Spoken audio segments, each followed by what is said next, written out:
Sid and Friends in the morning. Entertaining and informative on the Red Apple Podcast Network. Sid Rosenberg. There he is. Sid. Do you want to come up here, Sid? Mark, should I let Sid come up, Mark? I think so. Come on, Sid. So Sid's got the #1 radio show in New York. Got the #1 radio show in New York, like by far. A good number of 9/11 families have called on New York Mayor Zohran Mamdani to not attend a number of these memorial services. What are your thoughts on that? Well, I think they're having a hard time with Mamdani. The people having to do with anybody having to do with 9/11 right now, on the victim side, and there are a lot of them, they're very unhappy with what's going on in New York, and they're very unhappy with the mayor. Giovanni Galante. And he's the man that started this petition. I'm on board 100% to keep the mayor away from the 9/11 commemoration memorial service coming up this year, 25 years. First of all, how do people get to you to see the petition? And is there a number of people you think you need on that petition to make sure this man is not there? I don't know if there's a number. Even if we had 1 million so I think he had 1 million votes to be mayor. Yeah. I think if we oversee that 1 million, maybe that'll work, but I don't know if it will. Yeah. Like you said before I was listening to your show, he's going to show up. He doesn't have, we just ask for decency, respect, and just stay away. Doesn't care. He doesn't care. We're asking respectfully. We're not, we're not demonizing. We're stating facts. We're trying to move on. This is private to us. This is the day that we have private to us. I understand sometimes other politicians come, but they don't have those beliefs. We're not after politicians. We're not after people in general or Muslims or Jewish people. We're after people that don't have our values. That's right. That think that we deserve to get our loved ones murdered on a day that they're just going to work. Elizabeth Boisman. I mean, we have this committee, the Mayor's Advisory Committee on the Judiciary, right? We know mayors appoint judges to criminal court, family court. I mean, the mayor of New York, it's a powerful position. And every mayor since Mayor Koch has had this committee that recommends and evaluates judges for the criminal courts and the family courts, which we have vacancies on. And, the mayors always listen to the chief judge. They listen to other judges. They take their recommendations. And here we have the committee. It's got 18 members plus the chair, not a single Jew. Wow. Not a single Jew. In my 6 months of being the mayor, I've had the privilege of appointing a dozen qualified judges from a range of backgrounds, including Jewish judges. And I want to be clear that any suggestion that the composition of the advisory committee was motivated by religion is false. We decided not to move forward with his appointment because of the fact that he served on Ghislaine Maxwell's legal defense team. Years from now, they'll look back and say, what collective madness overtook this country. In his diary, he brags about convincing Democrats in New York and California to shut schools down, and yet he goes on TV and says, I wasn't for shutdowns. That level of contempt and dishonesty is disgraceful, and Dr. Fauci ought to think about what it says about the end of his career, that what he will be remembered for the most is pleading the fifth more than 100 times. He's been the most damaging bureaucrat in the history of America. And I will say the school shutdowns, which Fauci bragged that he was responsible for, may well be the single most destructive public policy step we've seen in decades. And that learning loss will stick with those kids the rest of their lives. When they're 90 years old, they will still be suffering the consequences of Anthony Fauci's corrupt and dishonest shutdowns, and the fact that he knew he was lying to the American people. He should be held in contempt, he should be prosecuted for perjury, and he should go to jail. Well, I want to know if he thinks it was worth it to meet Kim Kardashian that he destroyed the lives of millions of Americans. He was the reason I ran for office. His policies where he treated American citizens like lab rats was totally and utterly disgusting. And I'm going to see if he has even the courage to just apologize to the American people for what they put us through. And he damaged a lot of lives. I mean, he affected kids in a way that will never get their childhood back. He put mental illness in a lot of people who now are scared about all kinds of things. And he did incredible harm to the country. And you saw it in the diaries. The guy did not suffer a low ego. I mean, he thought he was the sexiest man alive. You know, I think he's one of these guys that chased wisdom his entire life. Unfortunately, God didn't give him speed. Of course, he's going to take the fifth, and I really took the opportunity to show up and acknowledge. I lost family members from COVID, and people lost their businesses during that as too. And I was like, did I have regrets? Well, I did. One, for sure, is, this idea that it could have come from the lab. That was like, crazy bright. Fringe kind of thing, and I'm like, it seemed to make sense to me. That's kind of more just a coincidence. I hope the next time this happens, we can follow where the truth is, depending on if there's an R or D after the name or whatever the side is coming, because especially like it's a virus, the only side is really Americans versus the virus in the future. I've had loved ones die from COVID, but I also met and I've heard from countless people that lost their businesses. That's devastating. I mean, it's a different kind of death. So that's what a terrible time that it was. So I know Dr. Fauci was going to take the fifth. So I just, like I said, I expressed my one regret, being more willing to push that idea that was the lab leak. Maybe he pled the fifth because his brain was fried for the 15 boosters he recommended everyone else take, but chances are he probably didn't take himself. The man who kept us from our families, our dying elders, and our jobs. The man who forced businesses into bankruptcy and forced seniors to live alone in solitude. The man who threatened that we needed to listen to him as if he were a god. The man who funded gain-of-function research through the National Institute of Health, which ultimately caused COVID. The man who conspired with Obama and big tech to make sure that Americans lost their voice and their right to speak and object to anything he said, testified today before Congress. And guess what? He invoked the Fifth Amendment more than 120 times. By refusing to answer these questions, it was clear that he knew what was at stake. He knew that if he were to tell the truth, that we would have to indict him for perjury based upon the emails, the witnesses, and everything we know today compared to what he was saying to Americans years ago when we were all victimized by him and his dictates. He knew if he lied, he would be charged with perjury.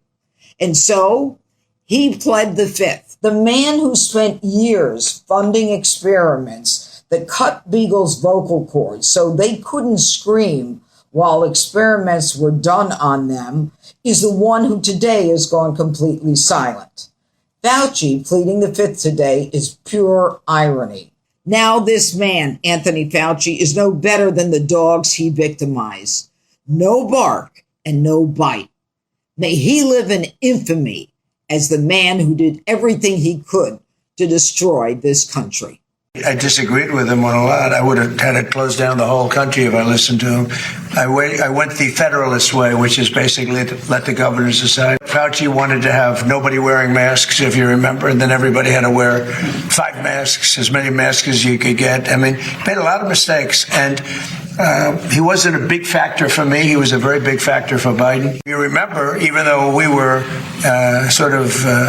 prime time in terms of that whole disaster of COVID, fewer in the Trump administration than in the Biden administration. Anthony Fauci, and you heard from 5 different people at the very end of the open talking about what transpired yesterday. Teddy Cruz, who I call Teddy Politics. Then you heard from Moreno without the F word. John Fetterman, who is quickly becoming a Republican. He's just about done with the Democrat Party. He was good yesterday. I mean, to a certain point, he was frustrated with Fauci, but he also showed Fauci some empathy. He actually said, this guy's 85 years old. You're beating the hell out of him every 10 minutes. So Fetterman was kind of on both sides of the fence yesterday. Janine Pirro, our old buddy, the U.S. attorney in D.C., and then President Trump. So here's what we know. Anthony Fauci faced that Senate hearing yesterday. Rand Paul, who I don't like, I've told you this a million times, don't like him. Feel like he wakes up every day just looking for any reason to disagree with President Trump. One of those guys, you know. Like his buddy in Kentucky, Tom Massey, another douchebag. But, unlike a lot of you out there, remember I voted for Hillary Clinton, and now Trump and I are great buddies. In fact, I heard from Margot Martin yesterday, and it looks like President Trump is going to do a video from me congratulating me on my Hall of Fame induction. We're tight, real tight. I didn't vote for him, okay? I was able to change my mind. Same thing with Rand Paul. I don't like the guy, but I'll give him credit when he's good. And yesterday, Rand Paul was great. He laid it out for you. All the lies that Anthony Fauci told you. No masks, we need masks, right? Shut it down, don't shut it down, shut it down. Keep the kids at home. I didn't say that. Well, I kind of did say that. So Paul somehow got this diary, this Fauci diary, and in the diary, Anthony Fauci contradicts just about everything he said publicly. And he bragged about his relationships with assholes like New York Mayor Bill de Blasio and how he shut it down for de Blasio and California Governor Gavin Newsom and all the Hollywood folks that loved him. He brags about all of them. All of them. Seemed like Anthony Fauci just wanted to be a superstar, and he got there. He got there in a big way. Now, while he was doing that, of course, he was lying about the origins of COVID. And if they're lying about that, between the shutdowns and the vaccines, many people were affected negatively as well and died. Anthony Fauci and Joe Biden, more people died under Biden and Fauci from COVID than Trump. Poor President Trump, he's having the presidency of a lifetime. Right, he's going to walk right back in 2020. Here comes COVID. If you don't believe the election was rigged, here comes COVID.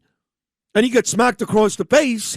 And less people died under Trump's leadership, my guy, than under Biden and Fauci. And they had all the answers. You know, you still see people in Central Park here in New York, mostly here in New York, because this city is absolutely insane. We've got the sickest and dumbest and most retarded people right here in New York. We do.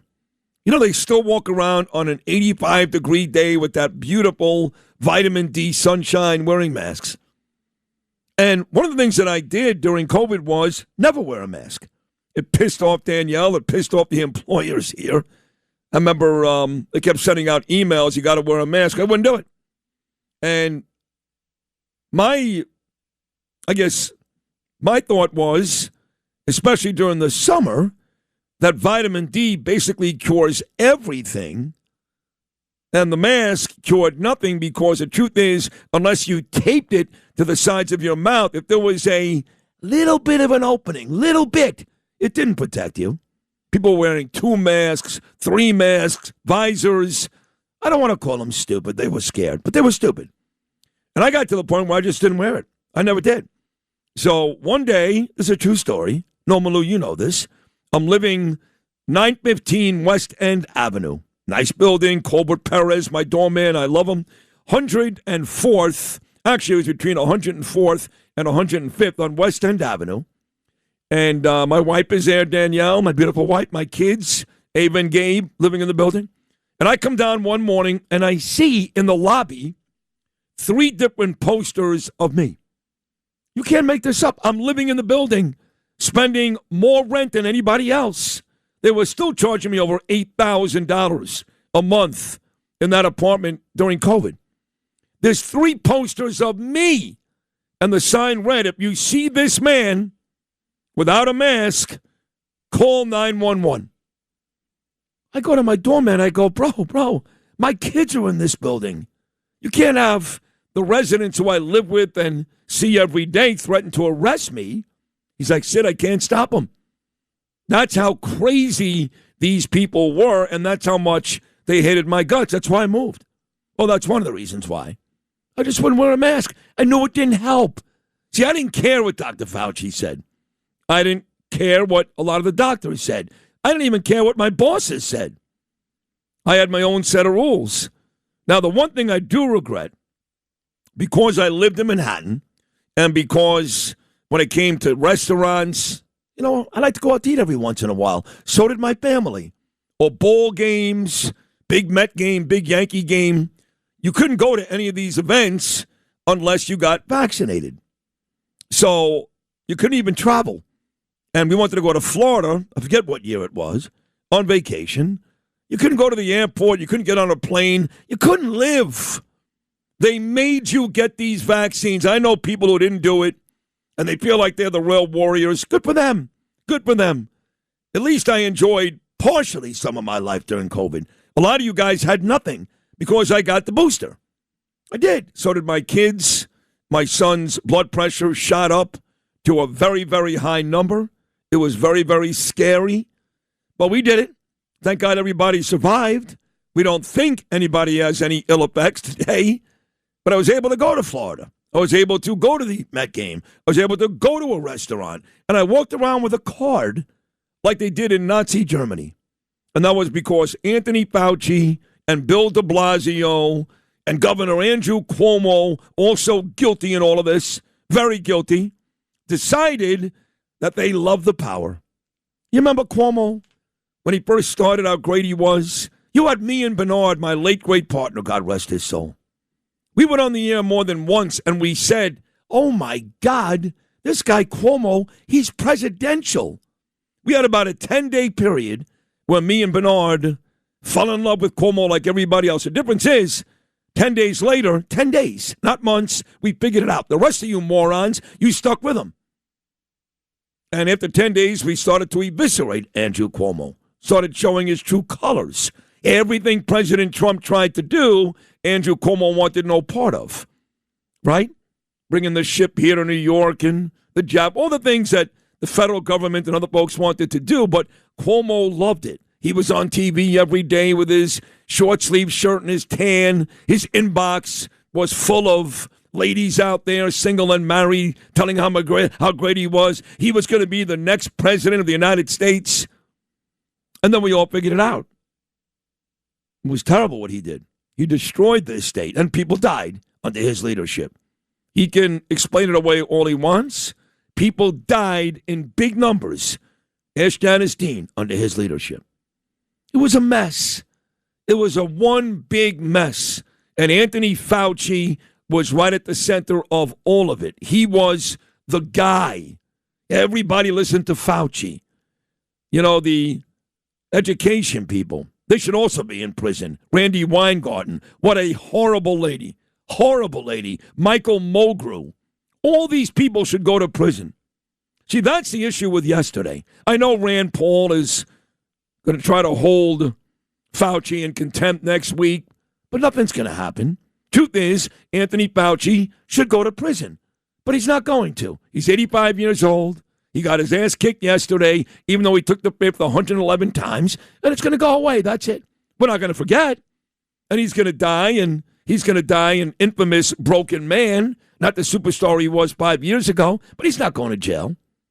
Andrew Cuomo didn't go to jail. Hillary Clinton didn't go to jail. Randy Weingarten, Michael Mulgrew didn't go to jail. Bill de Blasio's wife, who stole $1 billion from this city. Bill, that disgusting animal, him and his wife, they didn't go to jail. Nobody goes to jail unless you're associated with Trump. People like General Michael Flynn, who turns out is a pretty big douchebag, and Paul Manafort. And those types of people. Who's my other guy that I actually like? Navarro. And a guy that has disappointed me time and time again, Steve Bannon. But those guys go to jail because they were in and around President Trump. But the Democrats, people die, they lie. They die, they lie. And there's no repercussions. And I think you would agree, Norm, there'll be no repercussions here. No, yesterday, look, lawmakers know that there's nothing's going to happen. So it's a moment for them to tarnish his image, to show. Which they did every time he took the fifth. He took the fifth, if you're keeping score at home, 111 times. 111 times he took the fifth. Now, an innocent man doesn't take the fifth. Now, you know that if he does talk, he does leave himself open to perjury, and he can go to jail. But a guy that's really innocent, he'll take that chance. Because you know once you take the fifth, you're basically saying guilty, but I'm not going to say anything because I don't want to go to jail. Is that fair to say? I guess. I mean, I would suggest that when you go before a hearing like that, and if there's any possibility that some information you're going to give contradicts something you've said in the past, that your lawyer would tell you to invoke the fifth time after time, like he did yesterday. Shut up. Yeah, a good lawyer would tell you to do that anyway. Yeah. Well, what was your take from yesterday? I can't do this all day long. Greg Kelly, I love his show, and I think Greg is one of the smartest guys on radio. Does a really good show. He really does.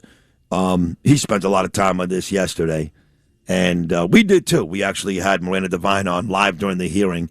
I am not going to spend hours and hours on this today because why? I mean, he took the fifth. We know what he did. I just explained it to you for the last 20-plus minutes, how it affected New York City. So if you want round-the-clock Anthony Fauci attention, this is not going to be the show this morning. So I want to get everybody to give me a quick feeling on it. Ron Johnson will join us. That's a huge guest. Wisconsin Senator Ron Johnson, who's at the very forefront of all the COVID news, including the vaccine story. He's going to join us in the 7 o'clock hour. So we are going to cover it, but it's not going to be wall-to-wall Fauci, because I saw enough yesterday. So what did you take from it? I think if you saw Kentucky Senator Rand Paul, and they were smart, the Republicans, to have him lead the hearing.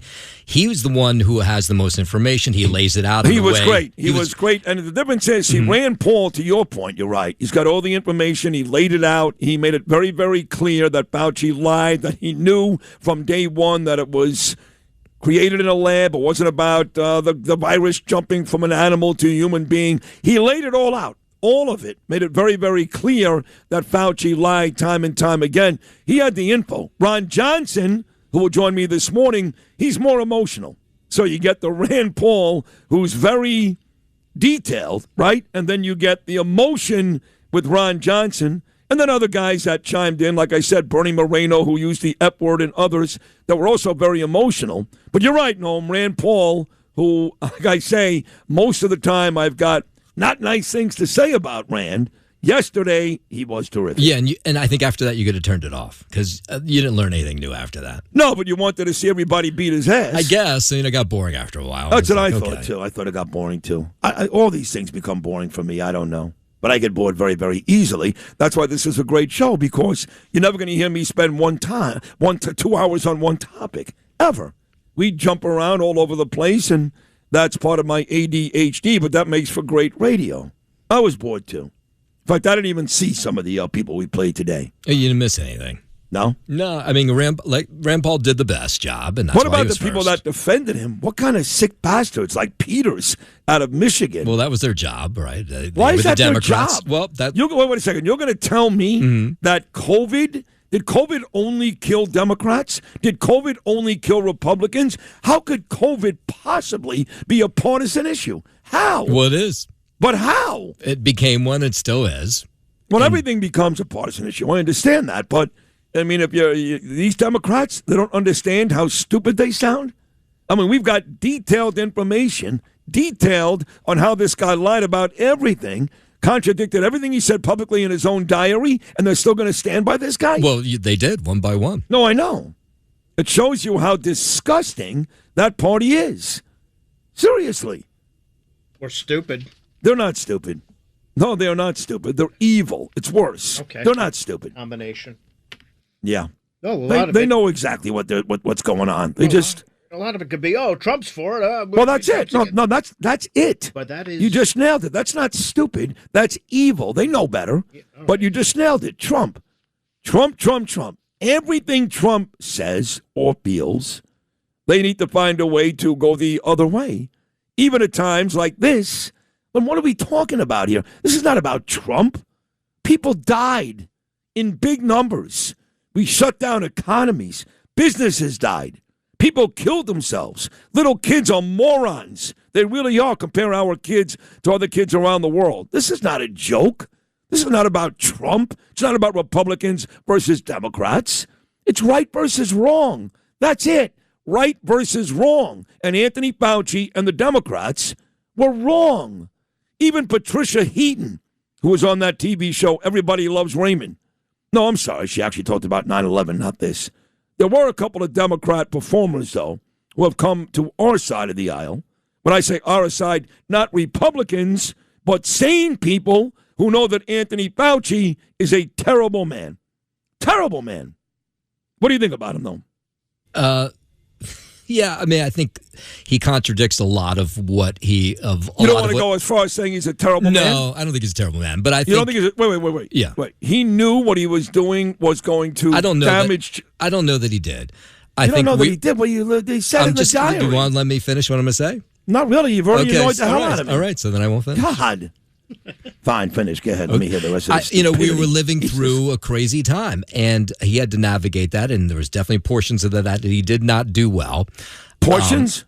Yeah. Well, just like a book. Look, he was getting he wasn't the sole arbiter, right? He was getting advice from other leading health officials around the world on how to handle this. He helped fund the whole disaster. What are you talking about? And he was the guy that President Trump, I know Birx was there and others. Well, he why was did the guy we relied on. So the president should have fired him if he was getting bad advice. Well, and he the thought it wasn't president was scared to death. He didn't know it was bad advice until later. Well, okay, that's a problem. If you said what you said just now 6 years ago, I give you credence. But now knowing what we know, knowing that he admitted he lied in his diary, what else do you need to see before you call him a bad guy? There are a lot of contradictions in that diary. Did you read all of those things? Because if you look through it, there's no smoking gun that says that there's no huge, gigantic revelation. There just isn't. There's a lot of stuff that he lied about, or that he said something 6 years ago. Now he says something different. You can't put two and two together?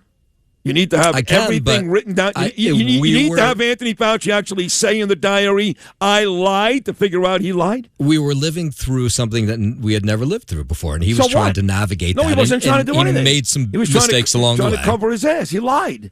I just don't think he's a terrible person, that's all. I disagree with you. Wow. What do you think, Lou? I think the whole thing confirms what I always think is I don't trust anybody. That's it. So do you think Anthony Fauci is a terrible person? I think he's part of a whole big, bad... I'm not saying he was alone. I was asking about him specifically. Yes, he's a bad person. He's a very bad person. I agree with you. Yeah. Very, very bad person. Somebody has got to tell us the truth about what's going on. And he knew better. He did know. He did know. Yeah. Regardless These of are what the Norm was experts saying. we're relying on. Yeah. And he lied. Yeah. Lied time and time again. Like Ted Cruz. Lying Ted. We'll play Trump again here. Let's play Trump number 6 when he criticizes Fauci on his handling of COVID-19. Fauci wanted to have nobody wearing masks, if you remember, and then everybody had to wear 5 masks, as many masks as you could get. I mean, he made a lot of mistakes, and he wasn't a big factor for me. He was a very big factor for Biden. Cut number 7, he talks about how fewer people died under his stay than Biden. Cut number 7. You remember, even though we were sort of prime time in terms of that whole disaster of COVID, far people died, fewer in the Trump administration than in the Biden administration. Let's move to Iran. So, obviously my comments about Mamdani received a lot of attention. I was trending number 3 on Twitter on Saturday. You know the whole thing. I called him a terrorist on television. Well, you know what surprised me? And Noam, I don't think you saw this. This one shocked me. And I'm okay with it. I actually spoke to the guy last night. Noam, you know the name Garrett Seawright? That name sounds awfully familiar. Yes, because I've mentioned him a million times. So Garrett Seawright is the top writer for Barrett Media. He's Jason Barrett's go-to guy. So I end up in Barrett Media on their website about 2 or 3 times a week. There's not a radio host in the country that is on that site more than me. Okay? And that's the group, Barrett Media, that has now become really the industry standard for us when it comes to talk radio, even music and sports, all of it. And you may remember 2 years ago, Barrett Media had me as the number 1 news talk show host in the country. And last year, they had our morning show, number 1 in the country. So Jason Barrett, Garrett Seawright, they have showed me and you guys, this show, a tremendous amount of respect. And I don't remember ever anything negative coming from Barrett Media about me until yesterday when Garrett Seawright wrote a story and said that Sid Rosenberg's appearance on Fox News on Saturday should be a warning to television execs that when you bring on a controversial talk radio guy, you may get what you get with Sid on Saturday. He was upset that I called Mamdani a terrorist. So I texted Seawright like Trump would do last night. I go, a little rough on me, nobody? He said, yeah, but at least I was fair. I said, okay, you were fair, but you were wrong. And I explained to him how you've got Hamas leaders sitting in Qatar right now. They've never put on an explosive vest. They've never fired a gun. They're terrorists. When you align with terrorists, when you accept the same ideology as terrorists, you're a terrorist. That's it. That's Mamdani. You don't have to kill somebody to be a terrorist. And he disagreed again. He said, well, the one thing we agree on is you looked really good on TV. I said, thank you, Gary. So he actually took me to task on the Mamdani part. But the other part that's getting me killed on Twitter as well was before I even touched Mamdani with Rachel Campos, Duffy, Griff Jenkins, and Charlie Hurt, was they started with Iran because they were shocked when I was on a month ago that I wasn't with Trump, that I kept saying a month ago, Trump needs to finish the job. And it was pretty much the same conversation this time around. Although they tried to pin me as a guy who wants to see Americans die on the ground. And you're going to hear the order I'm going to play next. I never said that. In fact, I said anything but. But that hasn't stopped psychos and traitors, that's what they are, like Alex Jones, Glenn Greenwald, General Michael Flynn, some guy Kyle Seraphin, that loser Joe Kent. I know he served our country. I don't care. I've got a couple of examples of people like Graham Plattner who have served our country that are still bad people. And no one loves the vets and the cops and all these guys more than me. Joe Kent is not a good guy. So let's go back, Lewis, to my appearance last Saturday on Fox News. This is not Mamdani. This is me on Iran, also getting me a whole bunch of hate on Twitter when I made it very, very clear we just got to win. We just got to finish this. This is cut number 15. It is inevitable that President Trump is going to have to do what he doesn't want to do, which is go in there with this massive all-out attack. There's no other way to stop this. There's no other way to win this war. So, again, he's trying to do the best he can. He's a very nice man. I love President Trump. He doesn't want people to die. He really doesn't. Okay, he's a nice man. But there's no other way to end this. Once you start this, Midnight Hammer was great. Epic Fury was great. Once you start this, there needs to be a finish. And the only finish is complete surrender by the Iranians. I hate to say it, but complete annihilation. Well, we talked last time about this. And by the way, I agree. I love President Trump. I love his heart, I think, is really for peace. And he's always, I love that even now, this past week, he's still talking about peace and wanting to find and leaving that door open for negotiations. You say the only end is annihilation. Now, what if winning this war requires boots on the ground? I asked you that last time. That's not very popular with the American people. What is your response to that? It's not popular with me either. Look, I'm not a parent of an Army person, a Marine person, so I'm very sensitive to that. Trust me. But look, we have the Army, we have the Marines for a reason. They're not there to shake your hand at the airport, Rachel. Okay? They're there for a reason. Last I checked, we don't have a draft in this country. So these courageous men and women know exactly what they're signing up for. This is war. We don't want to see anybody die, but this is war. A war that started 47 years ago that they started. So, yes, I know the moral ground is to say, I don't want our kids to die. I feel the same way. But we got to win. Now, we can win maybe without putting boots on the ground. Maybe we can. I don't know. I'm not Jack Keane. I don't have that type of information. If we can do that, great. But if at some point it requires putting some boots on the ground to win this war, that's why they signed up. To fight for this country, to fight for President Trump, and to rid the world of evil animals like the Iranian regime. Can I just ask, what does victory look like to you? Are you serious? You really want just until they're annihilated and there's a regime change? Is that final for you? That's it. I mean, look, I want to get the dust. I want to open the strait. All that's important. But if you leave these animals in power, You are destined. Look, what is the definition of insanity? Do the same thing over and over and again, expect different results. If you leave the IRGC in power, we're going to have the same issues in 5 years, in 10 years when the great President Trump, is gone. So we have no choice at this point but to go in there. And yes, regime change, I know it's two dirty words. That's part of winning the war ultimately. What was so wrong about that, Noam? You tell me. Was I not incredibly sensitive to our courageous kids, the parents that I say I'd rather do it without boots on the ground? I'm not Jack Keane. I don't know all the answers. So you tell me why these idiots like Alex Jones and Joe Kent and even the Fox hosts that look at me with this stink eye, what do I say there that's so awful? First of all, nothing terrible. But what I find just completely comical and funny is that they invite you on. They invite Sid Rosenberg on to Fox and Friends in the Morning on Saturday morning. And what they want is Sid. But when they do get Sid, they have to then go apologize. Yeah, That makes no sense to me. You're right. So Well, don't invite you on. If you don't right. want Sid, it's like Brian Kilmeade invites you on because he knows he's getting Sid. And he gets big ratings. He admits that every time. So then Fox has to apologize twice afterwards. I mean, come on. And that they invited you on for that reason, because they wanted people to tune in. They wanted the aftermath of those videos being shared. They love all that stuff. But then on air, they make these apologies. I just think that's kind of silly. It was silly. And they've received a lot of pushback for it. Twitter for days. People were killing Griff Jenkins and Fox News. They never brought it up, Fox News. I mean, look, when I was done, I got texts from both Rachel Campo-Stuppy and Griff Jenkins. Rachel just sent the emoji of fire. You come on, it's fire. And that's what they want. 7:20 on a Saturday morning. Do you know how boring the guests were before and after me? Of course. I mean, Jesus, come on. So I gave them, like you said, I gave them Sid. They get great ratings. People talk about it for days. No one talks about any segment on Fox. I hate to say it.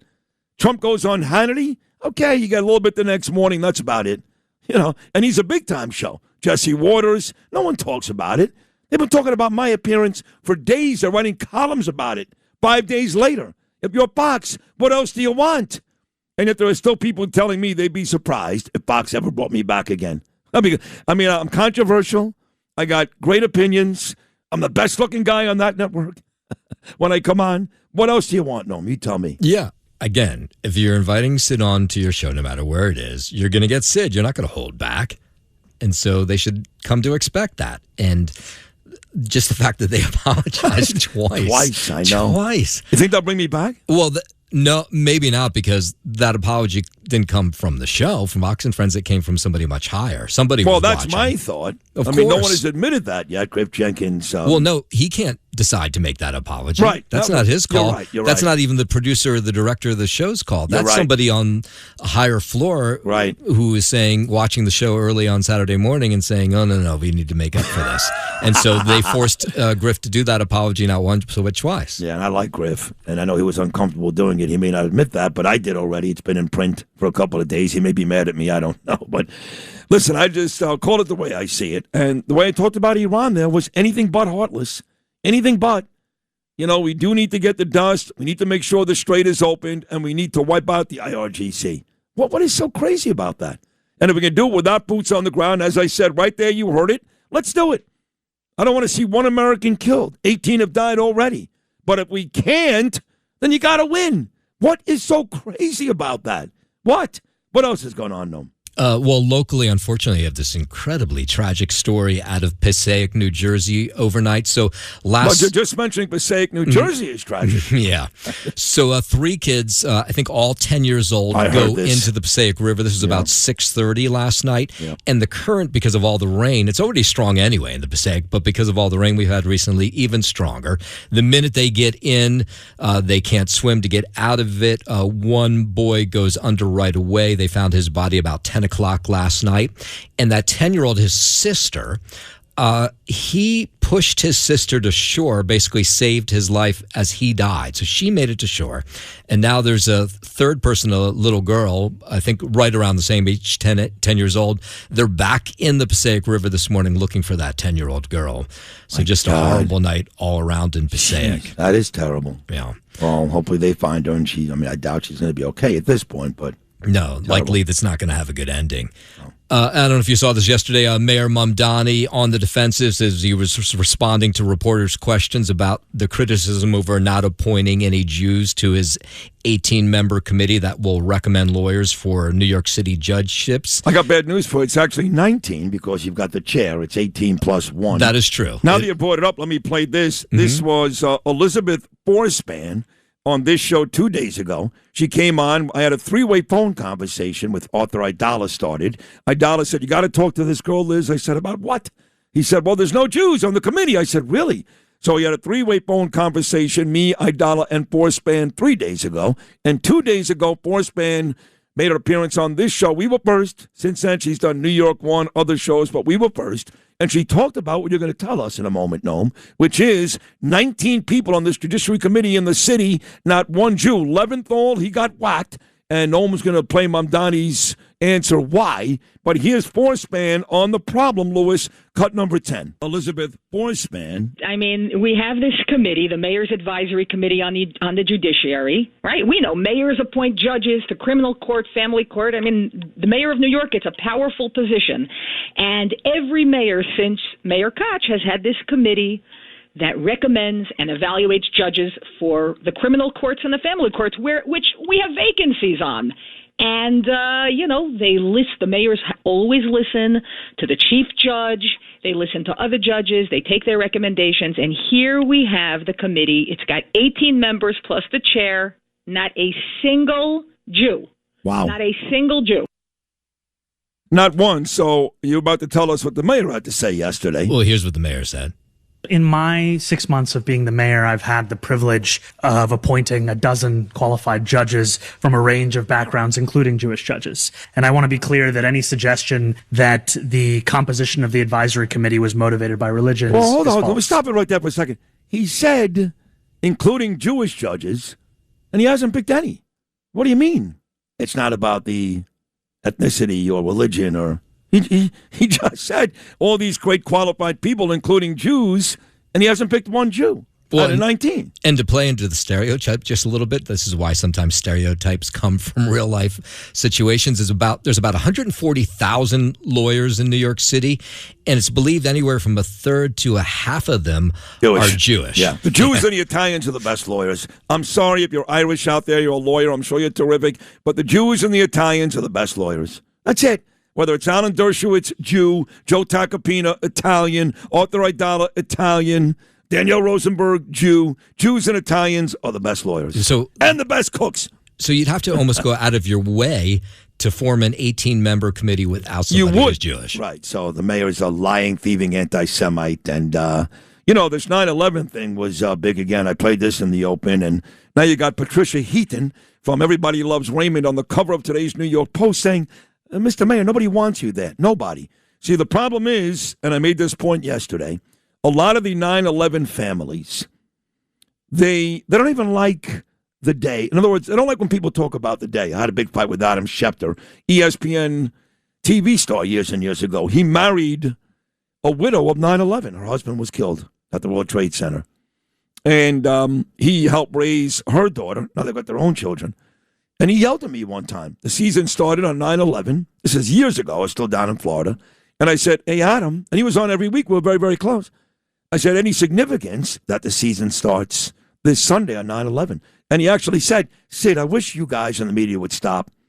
Us guys, the families, we don't want to talk about it. We don't want to see the planes hit the buildings. We don't want to talk about it. That's what you guys do. We don't do that.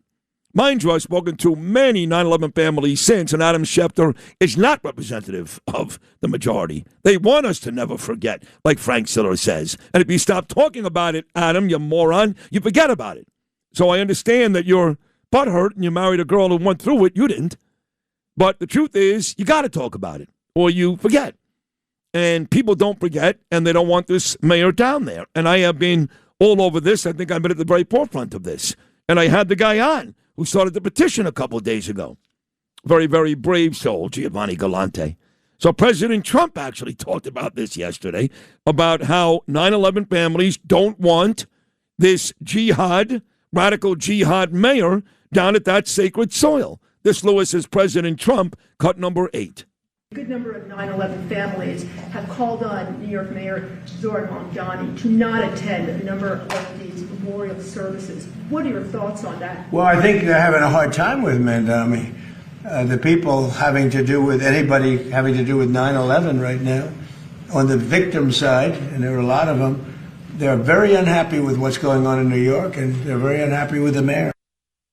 Yeah, he's being nice, unhappy. We hate his guts. So what else you got on that, Noam?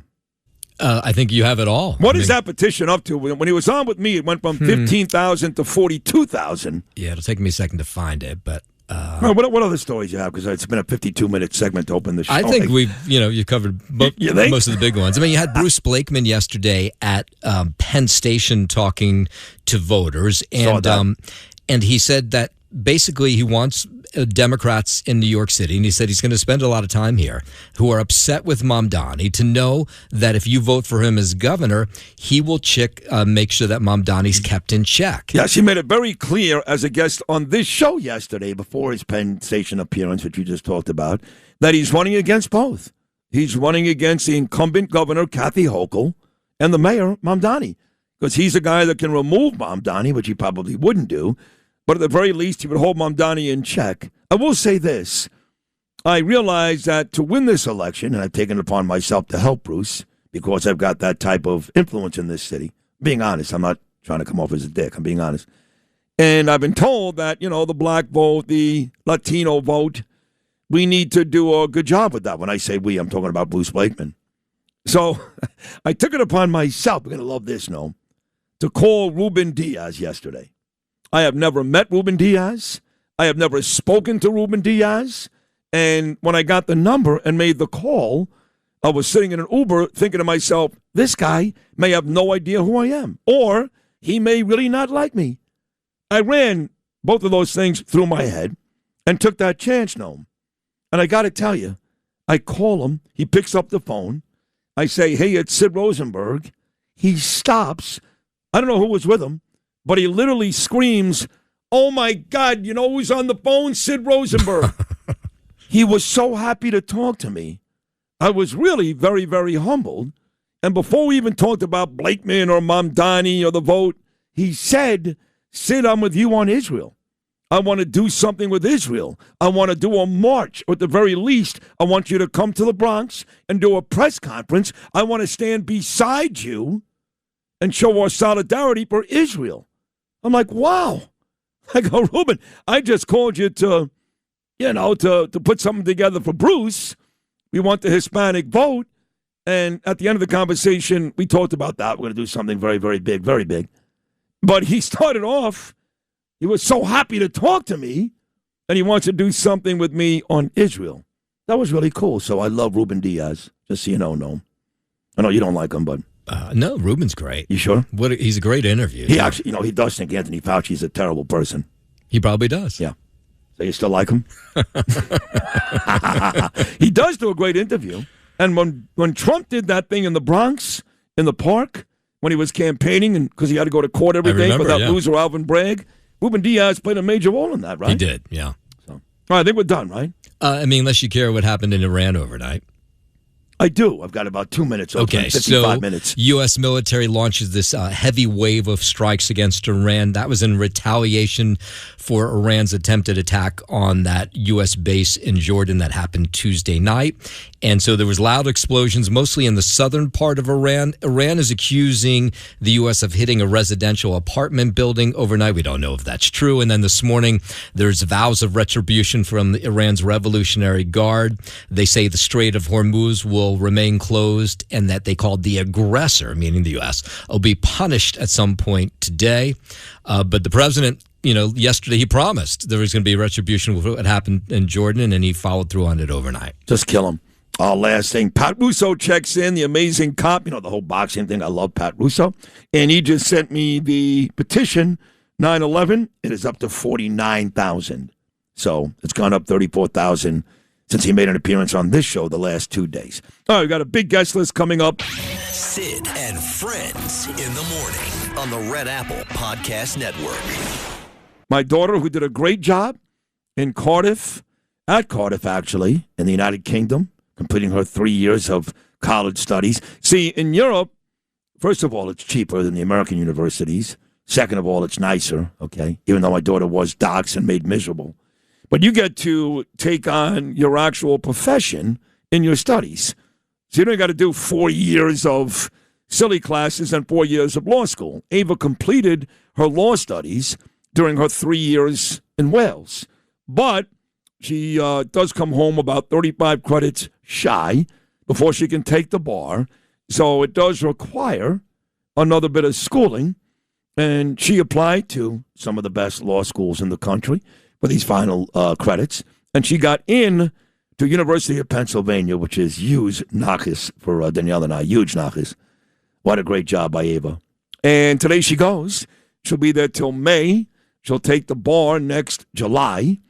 So today we head to Pennsylvania, which is great because unlike England, the United Kingdom, she could be home in an hour and a half. And I even said to Ava, I said, I'll come out to visit you quite a bit. I actually like to watch the Ivy League play college basketball.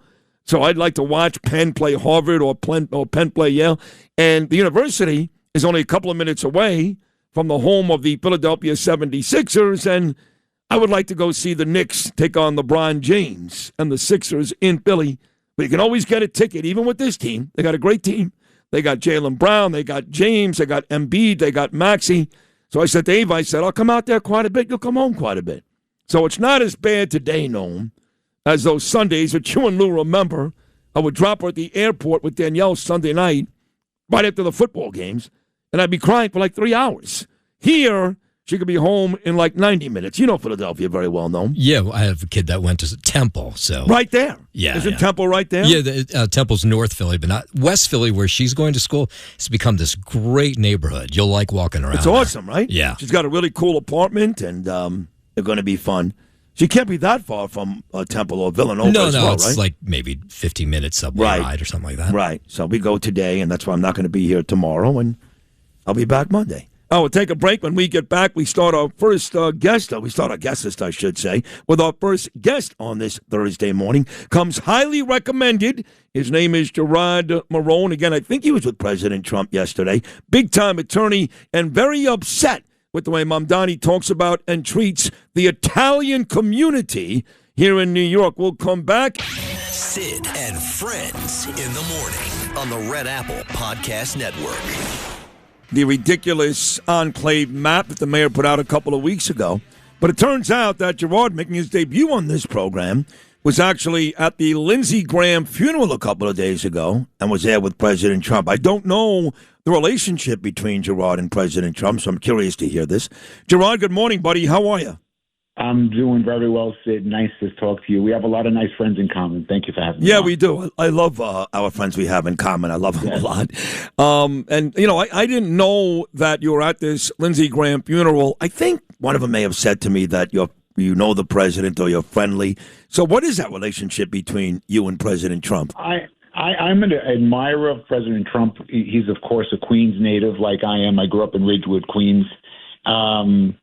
And I got to tell you, from Italian-American perspective, I look at Trump when he was attacked by the government. You know, they chose the man and then they created the crime. And they've been doing that to Italian-Americans for about 100 years. Our biggest enemy is the criminal justice system in Hollywood. I think you're right about that. And they never talk about the Italians. They talk about, obviously, my people, the Jews, and that's deserved. African-Americans, been through a lot. But they just seem to sweep the Italians aside. You guys have been the victims, like you said, of judicial wrongs and, massacres and all of that. And then you get this idiotic mayor, idiotic's not even the right word, this hateful scumbag that decides he's going to redraw these immigration enclave maps.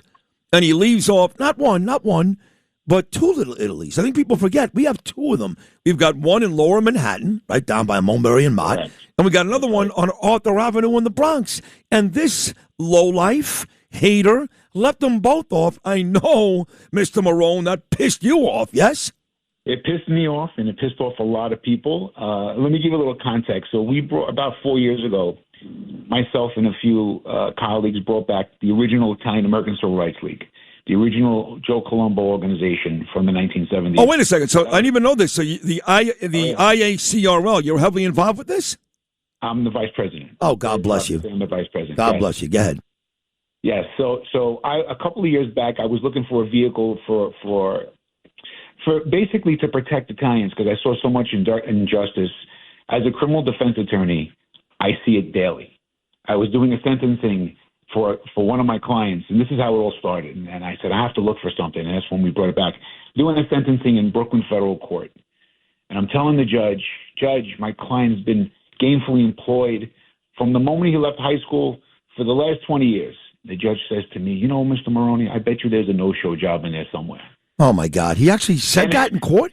Yeah, and I tell you, I was shocked, and I had no words. And you got to watch yourself with a federal judge. But then, it hit me, and I got to do something. And I found the Italian American Civil Rights League. It was a small little group. It was Roger Stone was involved, Mike Christie was involved, and I joined them. And then we brought it to New York, and now we have chapters all over the East Coast. And actually, Anthony Colombo, who is Joseph Colombo's grandson, is an attorney in California. He's our chairman. So we have really a lot of the original members or family members, and a lot of the original members from the 70s are still our members today. That is fantastic. I had no idea. Yeah. I like that. That's important. Yes. I'm very good friends with. So Mandami pissed off a lot of people. No, I know. I'm very good friends with Angelo Vivolo, and he's in charge of the Columbus Day Parade, and he runs the Italian American League. I know you know he is. He's a wonderful, wonderful guy. Piscopo and all those guys. And I was in Central Park years and years ago with Arthur Aidala and Bo Dietl and Piscopo and all these guys trying to make sure they didn't mess with the Christopher Columbus statue. And that not only did he leave all those communities off the map, but at one point this mayor, Mr. Maroney, actually walked by the Columbus statue and gave it the finger. Who does that? He did. Yeah, he did. And we saw that about a year ago before he was elected, and we organized we must have had about 300-400 members, and we knocked on his door. And we were in front of his office in Astoria, Queens, protesting in the street, letting him know that we didn't appreciate that and we didn't like that. Unfortunately, the majority of New Yorkers decided to vote him in as mayor, so we're stuck with him. We're stuck with him for now.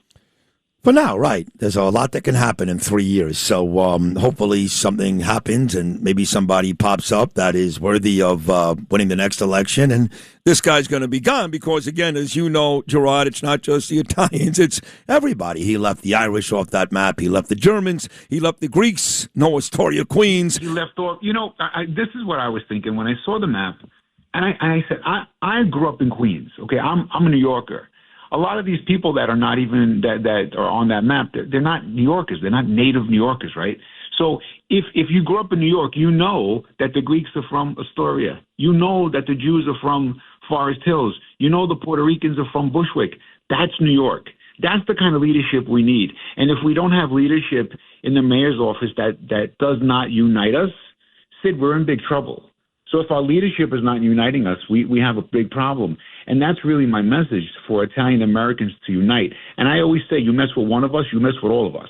I love that. There's a lot of us now, and we got to stick together. And it's not only Italian Americans, because throughout history, the Italians have been close to the Jews, the Puerto Ricans, the Irish, the Greeks. We work with everybody. We respect everybody. But unfortunately, we have leadership in our city that is purposely dividing us, in my opinion. No, I agree. There's no question. This is the big-time attorney, Gerard Maroney, who just got back from the Lindsey Graham funeral. He was there with President Trump. I had lunch with our mutual friends a couple of weeks ago, and I'll be honest, Gerard, I complained about the Italian community. I said, let me ask you something, guys. When I was a kid going to Poly Prep in Dyker Heights, Bay Ridge was mostly Italian. My friends are still there. And yet when they have these pro-Hamas marches in Bay Ridge, I see 6,000 of these people marching. Bensonhurst, that's basically gone. Howard Beach, they're stealing statues off the lawns. Ozone Park, all these communities that were rich Italian communities, a lot of Muslims are moving in. A lot of other folks are moving in. And maybe it was like that. No, it wasn't. What the hell's going on the last couple of decades? And that's really the problem. We as a community, we don't unite, and our opposition unites.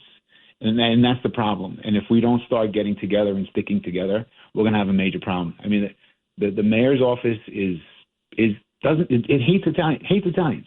I have to say it. He just hates Italian Americans. He might not come out and say it, but it's certainly like that in his actions.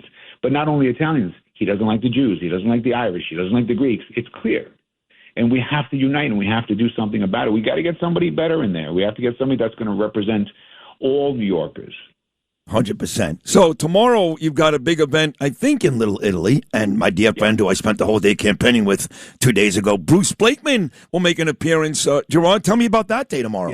Yes. So tomorrow is a little bit of a victory for us. So we're going to be in front of Cafe Palermo in the Italian-American Museum on Mulberry Street from 6 p.m. to 7 p.m. Bruce is coming down about 6:30. He's going to say some words for us. He's very excited to support Italian Americans. Italian Americans as a community support Bruce. I'm going to have the pleasure to meet him for the first time tomorrow, and he's going to speak at our victory rally. We have a lot of Italians coming down to show support and to just speak in the street and really show our unity and say, look, we're here. We appreciate that the mayor's office recognize us. I didn't see the map change, to be honest with you. Not only should he add Italians, he should add Puerto Ricans, Jews, Greeks, Irish. There's a lot of people that he left off, and it's the wrong thing. But at least tomorrow was a little bit of a victory, and we're going to savor that tomorrow on Mulberry Street in Little Italy. I grew up on Quentin Road in Brooklyn, and my next-door neighbor, a guy named Joseph Iovine, was the Italian that every kid my age loved. Great-looking guy and really great-looking. Had a Pontiac Firebird, and his parents were, his father was a big-time Italian attorney. He went to New Corners like 5 nights a week. You know what I'm talking about. And Joseph used to take me out. I was a 80-pound, asthmatic, skinny, geeky Jewish kid, and he had all the pretty girls, and I just wanted to be Italian my whole life. I swear to God. And then I saw Saturday Night Fever. I'm like, oh, come on. I want to be Tony Manero. I used to yell at my parents. To be Italian. Yeah, yes. I used to yell at my parents. I go, Mommy, Daddy, how can you do this to me? Sidney Ferris Rosenberg, you're killing me. And really that stuck with me until October 7th. And since then I've been an animal Jew. But I've always loved the Italian people, the contributions you guys have made to this city. I mean, damn it, you found this damn country. Enough with this nonsense. You found the country. You make amazing contributions to this city, whether it's culture, music, or the food. Italian food I could eat 7 nights a week. So when you say this victory party tomorrow in Little Italy, what exact victory are you celebrating? Well, the fact that this mayor recognized that he made a mistake. I mean, he blamed it on the prior administration, which I don't believe is true. I think it's an excuse. But it's a victory where at least he conceded the fact that, yes, he's going to put the Italians on the map. So we deserve to be on the map. We made the map. And that's the victory. Finally, listen, we reached out to him and social media. And I always say the pen is mightier than the sword. And we reached out on social media and we went viral. And within 24 to 48 hours, he had a press conference and he said, look, the map is wrong. It's not inclusive of everyone, and we're going to add Italian Americans to the map. And that for us was a major victory because in the past, us as Italian Americans, we're not united. And finally, we're under one flag. Unfortunately, Italians, a lot of times there's jealousy and envy, just like other ethnic groups. But that's starting to come to an end because now people are seeing that there's really an enemy that we have against us. And if we don't preserve our culture, our way of life, family, our values, then you know what? In a generation or two, we're gone. We're going to disappear. So now is the time really to get together, stay strong, unite, come out to Little Italy tomorrow, meet Bruce, meet all of our supporters, and just celebrate. Have some good food.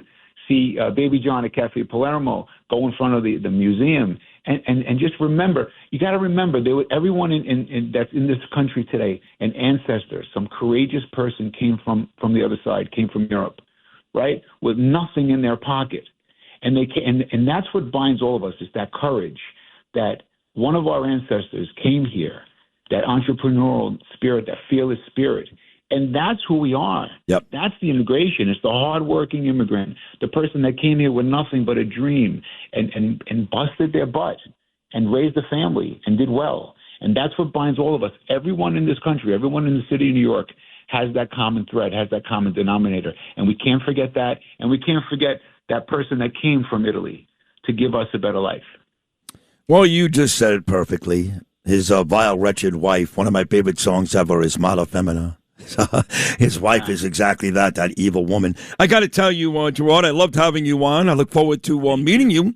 And I would be there tomorrow, but I'm taking my daughter to college in Pennsylvania. But I will meet you and bring you back on the show all the time. Excellent job this morning. Thank you. Thank you so much. It. God bless you. Looking forward to it. All Thank right, you. You buddy. too. Take care. That is attorney Gerard Maroney making his debut, and he was terrific right here on Sid and Friends in the Morning. Sid and Friends in the Morning on the Red Apple Podcast Network. While Rand Paul, well, I'm not a huge fan of, I'm not afraid to say it, I did think he did a tremendous job yesterday, tremendous, out of Kentucky. The guy that I really love, you guys know this, he's on the show all the time, is Wisconsin Senator Ron Johnson. He did a tremendous job yesterday as well, tremendous. He's been all over the issues with the vaccines. And ever since President Trump got shot in Butler, Pennsylvania, on that day, I was in Milwaukee, Wisconsin. I was there already for the RNC.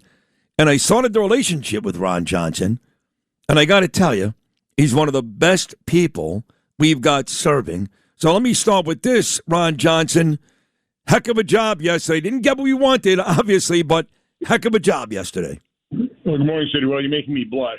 But no, listen, I agree. I think Chairman Paul did a great job. I told people in the hearing, I hope every American listens to his opening statement because it just is devastating towards Fauci. I mean, we've known this. We have. I mean, ever since the emails emerged really about those phone calls in late January, early February, it was obvious that Anthony Fauci was covering up his funding of gain of function research that probably caused produced the coronavirus and caused the pandemic.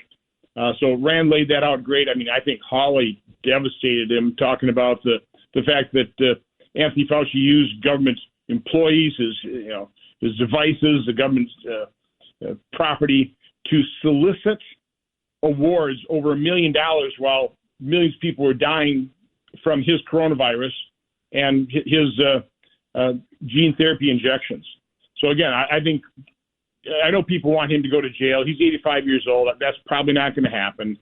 But the first step of accountability and a major step is exposing the truth. And for a megalomaniacal narcissist like Anthony Fauci being exposed and being humiliated the way he had to be humiliated yesterday is probably the worst punishment you could really mete out to him. I agree with you, but there was no accountability because he elected to plead the fifth 111 times. If I'm innocent and I didn't do all these things that you guys are accusing me of in my diary, wherever else, I'm yelling and screaming. Now, I know you run the risk of perjury and going to jail at the age of 85. You don't want to do that, but I would run that risk. If I'm innocent, if I didn't do anything wrong, I'd be yelling and screaming. So to me, yes, you guys held him accountable yesterday, but he had an opportunity to become accountable himself and at the same time kind of erase a lot of all these theories out there, which of course are true, and he didn't do it. What does that tell you? I think Josh Hawley had a great line. He said, nothing says innocent like pleading the fifth. Right. But, he was, Fauci was between a rock and a hard place because if he told the truth, he would further incriminate himself. He would just display to the American public really how awful he truly is. So he had to remain silent because if he told the truth, if he actually didn't tell the truth, then he's going to set him up for more legal jeopardy in terms of perjuring himself. So he really couldn't tell the truth.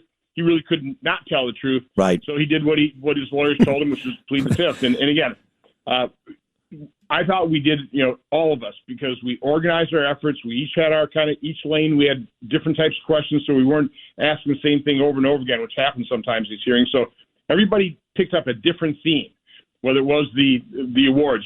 Rand really centered on just the lies about his funding of the gain of function research. Rick Scott did David Morin's, one of his aides that destroyed records, and again just did a really good job of exposing all of it.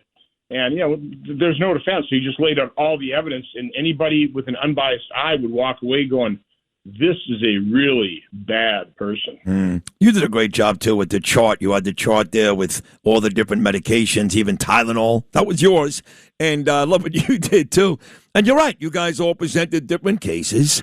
The thing with him was, not only did he provide the gain of function research, Not only did he lie time and time again, kept talking about it, jump from an animal to a human. He knew that it was created in a lab. He knew that the whole time. So he lied about all that. But then when you look at what he did afterwards, Ron Johnson, again, he was so excited that Bill de Blasio, the worst mayor in the history of this country, till Mamdani came along, okay? But the worst mayor ever. He was so excited that de Blasio was paying attention to him and listening to him when he told him to create a whole generation of morons because he kept our kids home. He was so excited about that, right? And then the vaccines. So as if it wasn't bad enough that he lied about the COVID-19 origins, what he did afterwards, Ron Johnson, was every bit as bad. He was absolutely drunk with power. And he used that power to destroy people's lives, destroy the economy. You know, one of the most telling things is not getting much coverage. In his diary, he basically admits that it's probably going to be, no worse than double a bad flu season, which is bad. I mean, I'm not going to downplay that. I mean, if you're elderly, you had to be concerned about COVID. But then publicly, he was talking about case fatality rates 10 times worse than a bad flu season. So just like AIDS. Remember when he overhyped that? And I said that early in the pandemic. I got just, creamed by the media for, Fauci didn't overhype AIDS. Yes, he did. Remember, he said, you got to be careful about household transmission. No, he didn't have to worry about that. So he scared the you-know-what out of people about AIDS, which, again, is a serious disease, but it's not airborne. You're not going to catch it in your household.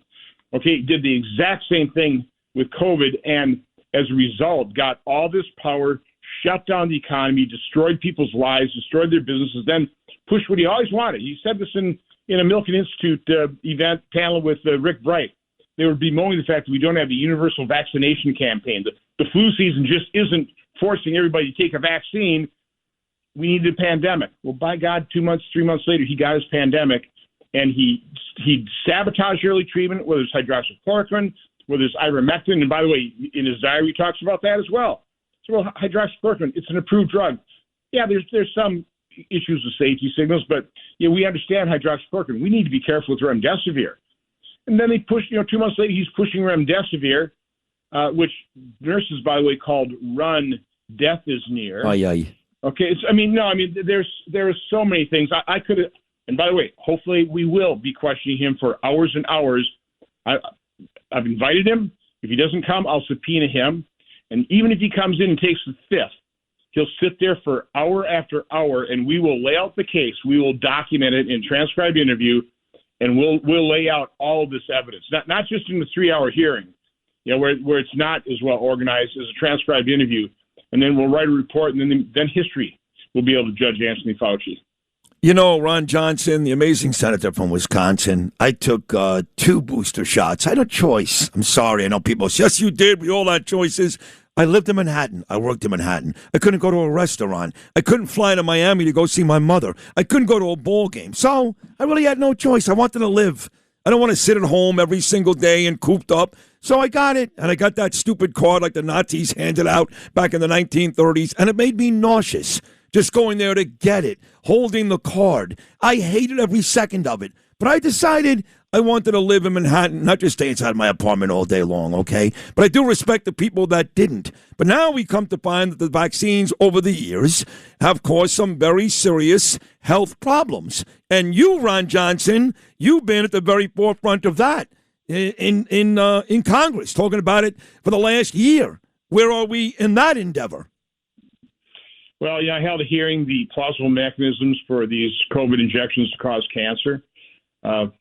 It's very unfortunate. It's continuing to be covered up. The Dr. Wafik Eldiri, director of oncology at Brown University, they're destroying his career just for publishing, the case studies of 300 where he shows a plausible mechanism.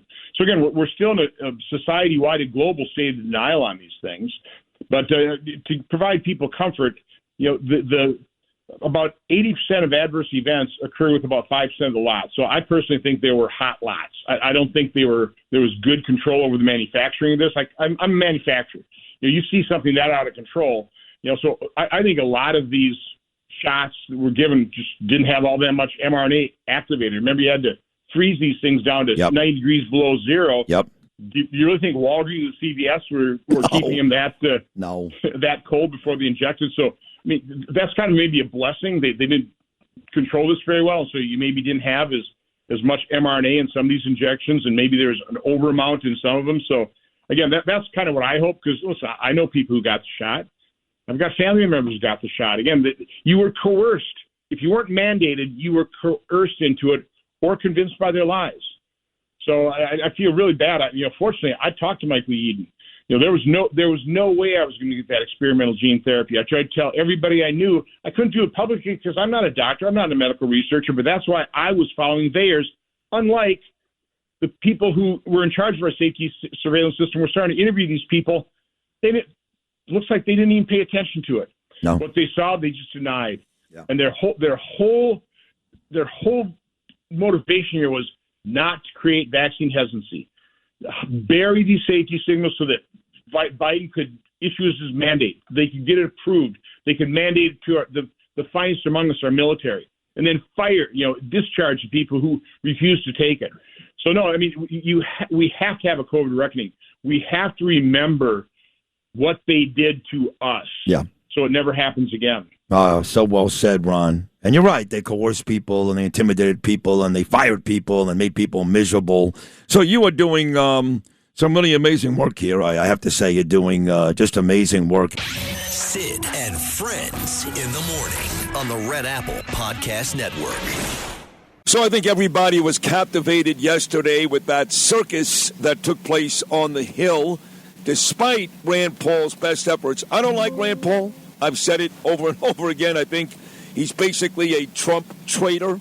But yesterday, in the Anthony Fauci hearing, he was nothing short of brilliant. Prepared, knew what he was talking about, and nailed Fauci to the wall. But we all know what happened, watching for hours, and Anthony Fauci over 100 times. Listen to me carefully. I know you heard this a bunch already this morning. Over 100 times took the fifth. Why? Because he had nothing to say. Because it is clear, based upon what he wrote in his diary, that he's a liar, he's a fraud. You can make an argument he's a murderer, right? I mean, people died. He turned a whole generation of our kids into morons. I'll say it. A lot of our kids are morons. And it was all worth it because people like Gavin Newsom and Bill de Blasio and Barbara Streisand and Mila Kunis all loved him. He was a popular guy. He goes from famous to infamous, and now, as Ted Cruz pointed out, I played this earlier, maybe public enemy number one, maybe forever, here in the United States. What a disaster yesterday was. Let's talk to my guy. Follows me each and every weekday morning right here on 77 WABC at 10 a.m. Does an amazing job on Fox and Friends every morning and has his own great show. I love it. One Nation, 10 p.m. Sunday nights. Brian Kilmeade. Brian, with the attorney getting kicked out and all the, I'm not talking Fifth Amendment stuff, yesterday, unfortunately, turned out to be a circus. Yeah, I mean, what did I learn from that? What I learned is he got $1 million prize. He made 9 separate people apply for these awards during the pandemic. What did we learn from that? The whole 1,100 pages is his diary. Sid, to be on the air doing what we're doing, to be president of the United States, you got to have a healthy ego and self-confidence. There's nothing wrong with that. You know, if there was a profile on Sid Rosenberg at Time Magazine, if you were keeping a diary, I'm not sure you are. You might have a full-time biographer who lives with you, who's going to eventually release a documentary along with it. But, you know, you might say, hey, it's kind of cool to be on the cover of Time Magazine. This guy was obsessed with himself. He was obsessed with celebrity like a teenage girl. Julia Roberts likes me. Barbara Streisand, I taught her how to use an Alexa. Brad Pitt played me on television. Meanwhile, we have the worst mortality rate, pound for pound, in the world. People are dying. And I went crazy on this, Sid. I don't know how often I was on with you back then, but I was saying, did he just say wear a mask, not wear a mask? Did he just say if you have a vaccine, don't wear a mask? Did he just say if you have a vaccine, you can't get an infection? Did he just say 6 feet apart or else being irresponsible? Did he just deny that he said 6 feet apart had anything to do with it? Did he say shut down the schools? Don't have Christmas, don't have Hanukkah? No, he never said that. And then he said, I never said 6 feet apart. We have everything. He contradicted himself. We have it on tape. And then knowing that he wrote down the truth, it wasn't a mistake. week. He didn't give a bad interview or say something say something he regrets. He wrote down the truth, and it all starts with the origins of the virus. If we know where it started, we knew how to stop it. But he wouldn't let us know where it started. And then he sat there and tried to undermine Trump on a regular basis, leaked out things about what was going on behind the scenes.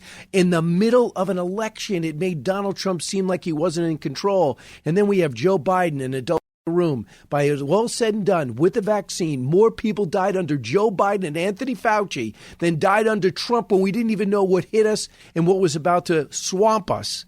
And even the ventilators were killing people. So he bragged about telling de Blasio, I convinced him to shut down the city. And I think about how much damage that he did, how many relationships kids don't have today, how many friendships that don't exist. I know 4 or 5 people that had to leave college sports. I'm not talking about they were going pro, but you love it when you're playing it. And then they said, get a vaccine or quit. And even my nephew, they said he last's going to his senior year of soccer, about to get a degree from a military academy. They said, get a vaccine. He said no. They said, you are gone. So he had to go wait tables, apply to a Florida college, and then go and lose 60 credits and take another year and a half of school because Anthony Fauci made crap up. I'm not saying the vaccine wasn't effective for some, but it wasn't necessary for healthy people, and it certainly wasn't necessary for toddlers, and he is still being worshipped like idiots from Andy Kim of New Jersey. I just want to thank you for all you did for the country. How dare you say that? That was grotesque. Andy Kim, though, is a complete jerk-off. I'm going to say it. You can't say that on Fox. I can. As we know, I say whatever I want on Fox. But I know nothing about him. Right? I'm sure you don't. But, you mentioned people who lost their jobs. And, I get a kick out of watching Eric Adams these days. I know you liked him, and I'm here to remind you every day that for 3/4 of his stay as mayor, he was terrible. Not bad, terrible. The city was a mess. Pro-Hamas running everywhere. Veterans on park benches. Homeless on park benches. Illegals in 5-star hotels. Crime out of control. 4 different police commissioners. Corrupt police department. And his whole administration basically should have gone to prison. It was a mess. Only because he had Bill de Blasio before him, and he's got this animal since, does he come off looking good. But you know that Eric Adams let go of a lot of city workers, very brave city workers, while he allowed people like Kyrie Irving and Aaron Judge to play sports. They never got their jobs back. They begged Adams till the day he left. They never got their jobs back. You know that, right? No, I did not know that. And it seems like ancient history. But the one thing I'd say about Eric Adams? He was a politician. And you can disagree and not disagree. I don't want to set you off, but I don't know what this mayor is. He's not a politician. No, he's an animal. He's got an agenda. Yeah, no, he's so I'm used to saying lazy, good, right? Very conservative, very liberal, but I don't know what this guy is. No, exactly, this current mayor is. So I had Eric Adams on Will Cain show. I substituted this week, Monday and Tuesday. So I think he was on Monday or Tuesday, one of those days, and I'm able to talk to him. I have no interest in talking to the head of the Socialist Society, the DSA. I have no interest in talking to this candidate over in Wisconsin that's a avowed socialist that I was about to get the Democratic nomination, or El Said, who pretends not to be but is over in Michigan. And this guy who's looking for reparations, he's looking to tax the rich, he's looking for to drive people like John Catsimatidis out of business by having government subsidize food stores, whatever that's going to turn out to be. It's going to be, I think, an empty warehouse full of expired food. But I'll take Eric Adams and controversial decisions any day over this guy. Yeah, but that's not the barometer for something good. You're right. So would I. In fact, I'm hoping that Eric Adams can help Bruce Blakeman and maybe with the African-American community and help us in that respect. But saying that you take him over this guy, that's not a barometer. It's the same thing with Bill de Blasio. Take him over Bill de Blasio, that's not a barometer. I want you to be able to compare Eric Adams to Giuliani or Bloomberg. That's a good mayor, not saying, oh, he's better than Bill, he's better than Mamdani. So what? And the latest Mamdani, I guess, controversy is a couple of days ago. By the way, I saw your interview on the Will Cain show with Eric Adams. It was excellent. It was excellent. But a couple of days ago, I had a guy on my show named Giovanni Galante. Giovanni's wife, at the age of 29, was murdered in the South Tower on 9/11. And this man started the petition to keep Mamdani away from that sacred soil as we get set to commemorate 25 years this September. Now, just so you know, Brian, right after we celebrated July 4th, I shifted my focus on this show to 9/11. I have played a 9/11 clip every single day since July the 6th, every single day. So this guy obviously tugged at my heart. I put him on the show a couple days ago. When he came on, there was about 15,000 signatures. Now there's close to 50,000 signatures. I agree that this mayor has no right. A mayor that's friendly with Hassan Piker, who said America deserved 9/11. A mayor that helped Chevalier win a primary. She said America deserved 9/11. A mayor taking smiling selfies in the street with a cleric who was a co-conspirator in the 1993 World Trade Center bombing. He has no right being there, and the families don't want him there. They all won't say it because they're afraid of political repercussions, but they don't want him there. Even President Trump mentioned it yesterday. So I want this guy as far away as possible. I think he's still going to be there, but I don't want him there. How do you feel? I would love for him not to go. I mean, he doesn't show up when the Cardinal gets changed, first time in history, over at St. Patrick's Cathedral. Doesn't show up at the Puerto Rican Day Parade. Doesn't show up at the Israeli Day Parade. He goes in primaries, a Hispanic leader who, Espeleta, know nothing about him except for on the Democratic side. So he goes after every ethnic group. And then he goes after rich, some most successful New Yorkers on a regular basis, and now this next tax. So on 9/11, when he won't even condemn the words globalize the infantata, if he's not going to condemn those words, what makes you think that he legitimately condemns the attack? So why was he going to make a stand and show up at this event when he doesn't really show up at any other events except for, inviting that Khalid guy from Colombia over to celebrate a Muslim holiday over at Gracie Mansion? I'd love for him not to show up, but I think he will. So I for a couple of things, I also see that on the cover of the New York Post today, that one of the stars of Everyone Loves Raymond, she has come out and says she is asking him not to show up. So you're going to see we're going to see a lot of other people who are going to just say Patricia Heaton, who are going to say stay away. But I just don't want him to be the story. My worry is when he shows up, he's going to be the story. When he doesn't show up, he's going to be the story. When it should be about Frank Siller, and it should be about those people that lost loved ones and everything that's happened since. Yeah, really, Steven Siller, Frank's brother, who died in very heroic fashion that day. You're exactly right. And that's what Peter King said on this show yesterday. Let's not make it about this creep, this mayor. So either way, one way or the other, we got to get through this petition and this outcry from the city to stay away and then focus on what's really important. I mentioned President Trump, Brian Kilmeade, and there he was yesterday talking about this 9/11 controversy with Mamdani. A couple of days ago, Lindsey Graham's funeral, had the chance to meet with both Bibi Netanyahu. Good meeting. I know he was upset that Bibi told everybody that I told you about Pickaxe Mountain, and Trump denied that, but he did. Then he met with Zelensky, so a pretty big week for President Trump in terms of meeting with the two guys, really only the two conflicts that are left out there because President Trump has pretty much resolved everything else. It's what a consequential week. I mean, we get the Russian sanctions. I'm big into Ukraine. I'm in awe that now they're giving us more technology. They're giving us anti-drone defense. They are able to form 500 defense contracting companies within the middle of a war. And now they're saying to America, if you give us a license to make Patriots, for every 100 we make, we'll give you back 20. Because we're making 600 a year. They can make 600 in 3 weeks. I mean, what Ukraine has done, they have become the ally that we wanted NATO to become.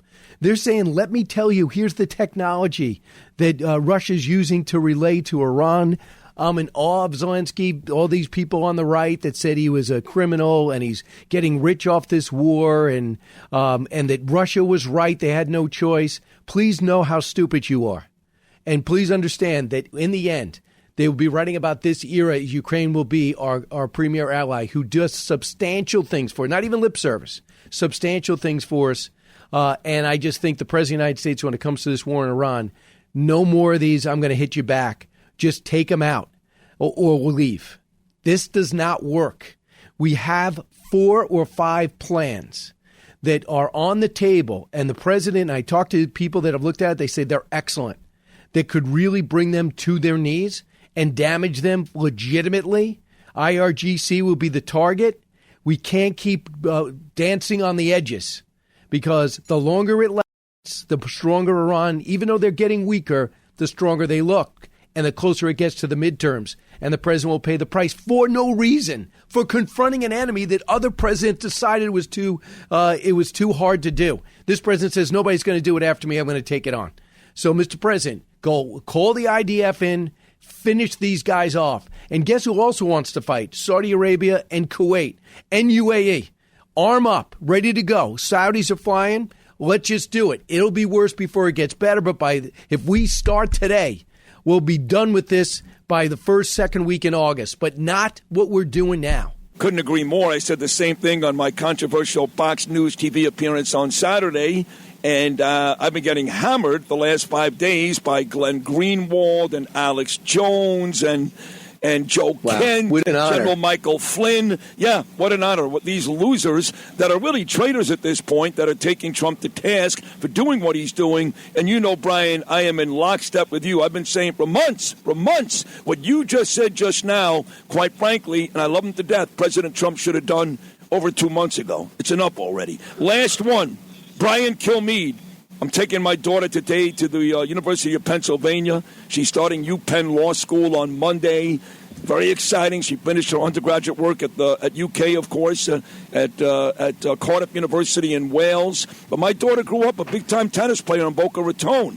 You've got kids, big-time soccer players and athletes. So, Brian Kilmeade, to you, is Sophie Cunningham a hero? Absolutely. Unbelievable. The bodyguard for Caitlin Clark, who is a fantastic player. By the way, a fantastic singer. Have you heard her sing? Yes. So now she's got a shoe out, a sneaker out that's sold out. And then she doubles and triples down and says, oh, by the way, the common sense. Men shouldn't be in women's locker rooms and trans men should not be in women's sports. And the Seattle owner of the WNBA franchise saw 2 fans of Sophie Cunningham who were wearing the XXXY shirt, which is symbolic for the same thing. And they said, basically you disgust me. And this was overheard. And now she's been suspended. But imagine going to a WNBA game to support Sophie Cunningham wearing a shirt and then being told by the owner of the other team, you disgust me. So that's Seattle, though, by the way. That's Seattle, but how irresponsible. And these people just keep playing into it. She becomes a bigger and bigger star. Couldn't agree more. I love it, too. And I love Caitlin Clark. And the league is racist. That's the bottom line. All these black girls are beating up on Caitlin Clark, and it took a white girl and Sophie Cunningham to come to the rescue. Okay, 3 days away from the big show, the big one coming up on Sunday night, my favorite cable show, One Nation on Fox News. What are we looking at, Brian? Well, first off, I got to tell you, October 17th in Westbury Music Fair. Do not forget BrianKilmeade.com. Sid will be there. I'm going to salute America in a fun, entertaining way. So it's going to be streamed on Fox Nation, but I want to meet you in person. Sunday, Jim Jordan's going to be with us. Jimmy Fail is going to be there. Douglas Brinkley. And what exactly is communism? Is this the root from socialism? Why should we not blow up the Senate? Why should we not blow up the Supreme Court and the Defense Department? Douglas Brinkley brings us back into the creation of the Constitution and why this cannot stand. I'm all for making the country better, but that will be destroying the country. But I want a historian's perspective. And then we're going to find out how to lead the Green Beret way with Lieutenant Colonel Schaefer. So he's Green Beret. We got a couple of slots to fill. We're still looking at a few people, but it's going to be a big show Sunday at 10 p.m. Brian, you're the absolute best. Whether you're doing the radio show after me every day, your morning slot on Fox and Friends, your own amazing show, One Nation. You're a great talent, and I tell everybody this, an even better guy. I do love you. And I will stay within myself. I'll be quiet this weekend. I'll be spending 3 days with my wife and my daughter in Pennsylvania, so not a lot of fanfare after what I went through on Saturday the last 3 or 4 days with millions and millions of hits. I was trending number 3 on Twitter on Saturday night across the world that actually said Sid Rosenberg, United States. So I had trouble staying within myself over the weekend, but this weekend, completely different story. But see, if you know staying within yourself, that is within yourself. That's what Sid does. If you were calm over the weekend, that's not what Sid does. So it's like if you score goals Don't tell me don't become a setup man. Sid, you score goals. That's it. You got to be yourself. All right? Thanks a lot, Sid. Go get him. Finish up strong. Thank you, buddy. That's the great Brian Kilmeade. Follows me each and every weekday morning right here at 10. Fox and Friends and 10 p.m. Sunday nights. One Nation Fox News. Great, great show. Trust me, make sure you watch it. We'll take a short break. Still lots more to do. Joseph Tacopina, Bill O'Reilly, and Clay Travis. All that and more still to come. Thursday edition. Sid and Friends in the morning. Sid and Friends in the morning on the Red Apple Podcast Network. Three great guests still to come. Coming up, Joseph Tacopina, Bill O'Reilly, and Clay Travis. I'm watching Riley Gaines on Fox News right now talking to Ainsley about Sophie Cunningham and how the Seattle Storm co-owner has been suspended and fined for allegedly cursing out these young Sophie Cunningham fans. Sophie's out there every day trying to protect female athletes like Riley Gaines does. So shame on the co-owner of the Seattle Storm, that moron. And her name is Ginny Gilder. And congratulations to Sophie Cunningham. We'll talk to Clay Travis later. One quick note before Tacopina. I think I told you guys this. Our charity that Danielle and I started, inspired by our son Gabriel, who was diagnosed with dyspraxia as a little boy. Dyspraxia, DCDamerica.org. Dyspraxia, DCDamerica.org. Kicked off this charity years ago. COVID kind of put a real stop to it.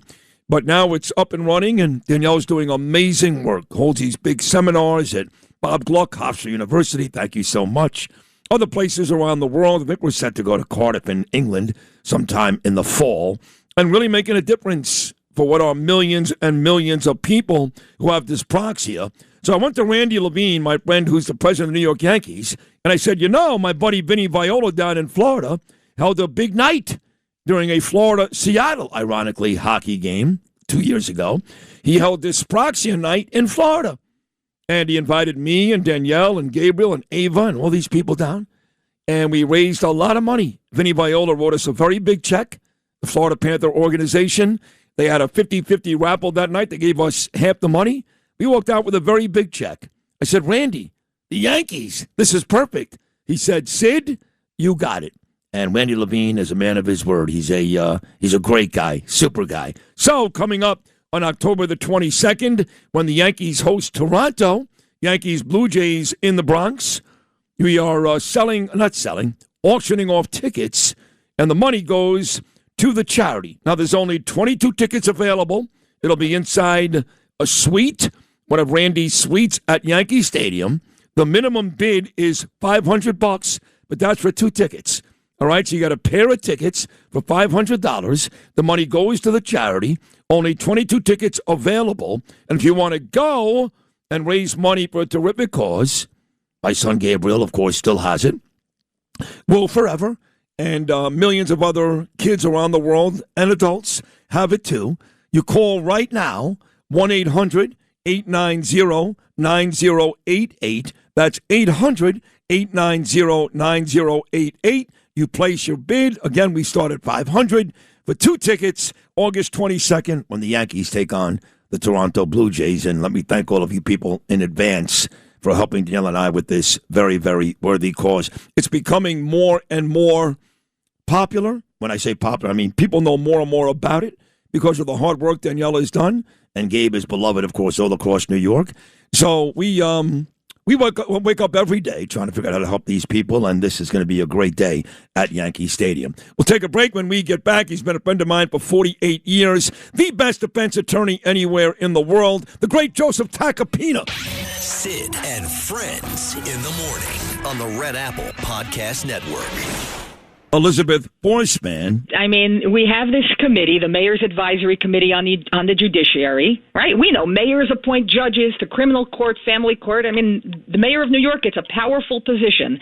And every mayor since Mayor Koch has had this committee that recommends and evaluates judges for the criminal courts and the family courts, which we have vacancies on.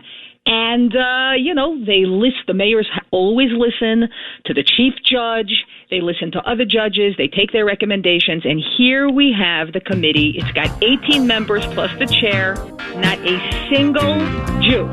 They all love this guy, Leventhal. And the mayor's excuse this morning, we did play. In fact, let me play it now. I know Tacopina's waiting, but let's play the mayor's excuse why Leventhal was rejected. Again, the mayor never rejects these people, never does. But he found a way to reject this guy. Here was his excuse. Lewis, it's cut number 12. We decided not to move forward with his appointment because of the fact that he served on Ghislaine Maxwell's legal defense team. Wait a second. Even Ghislaine Maxwell in this country gets somebody to defend her, right? That's our judicial system, okay? Even the worst of the worst, right? That's why they have defense lawyers. It's not his. It's not up to him to decide what's okay, what's not. And we don't believe him anyway. Leventhal is Jewish. That's why he did not get in. Joe Tacopina's Italian. But I think he was bar mitzvahed. It's kind of odd. I don't know. Here he is, the great defense attorney, my friend of 48 years, Joseph Tacopina. Is there any doubt in your mind, Joseph, that the mayor jumped in, which he never does in these cases, ever, and vetoed the Leventhal pick because Leventhal is Jewish? Zero doubt, Sid, and I'm on fire at 8:50 in the morning. Yes. Usually I'm not on fire until about 9:30, but 8:50 because when the court starts, But this has gotten me. This one is disgusting. It's a blatant. It's anti-Semitism, and more importantly, it's damn dangerous. Okay, John Leventhal. I know John, great guy. I mean, clearly someone we want on the bench. Okay, no question, but he's not being excluded because he represented an unpopular client. First of all, that's a dangerous line to cross. And that whoever suggested that, I heard that quote from City Hall. That is the most repulsively unintelligent thing I've ever heard when it comes to determining qualifications. What the great lawyers do in this country, we don't choose our clients based on whether they're popular or not popular. We defend the Constitution of the United States of America by showing that everyone, even the most reviled defendant, receives competent legal representation. That's what we're commanded to do, okay? The principle is the fundamental bedrock of our justice system, Sid.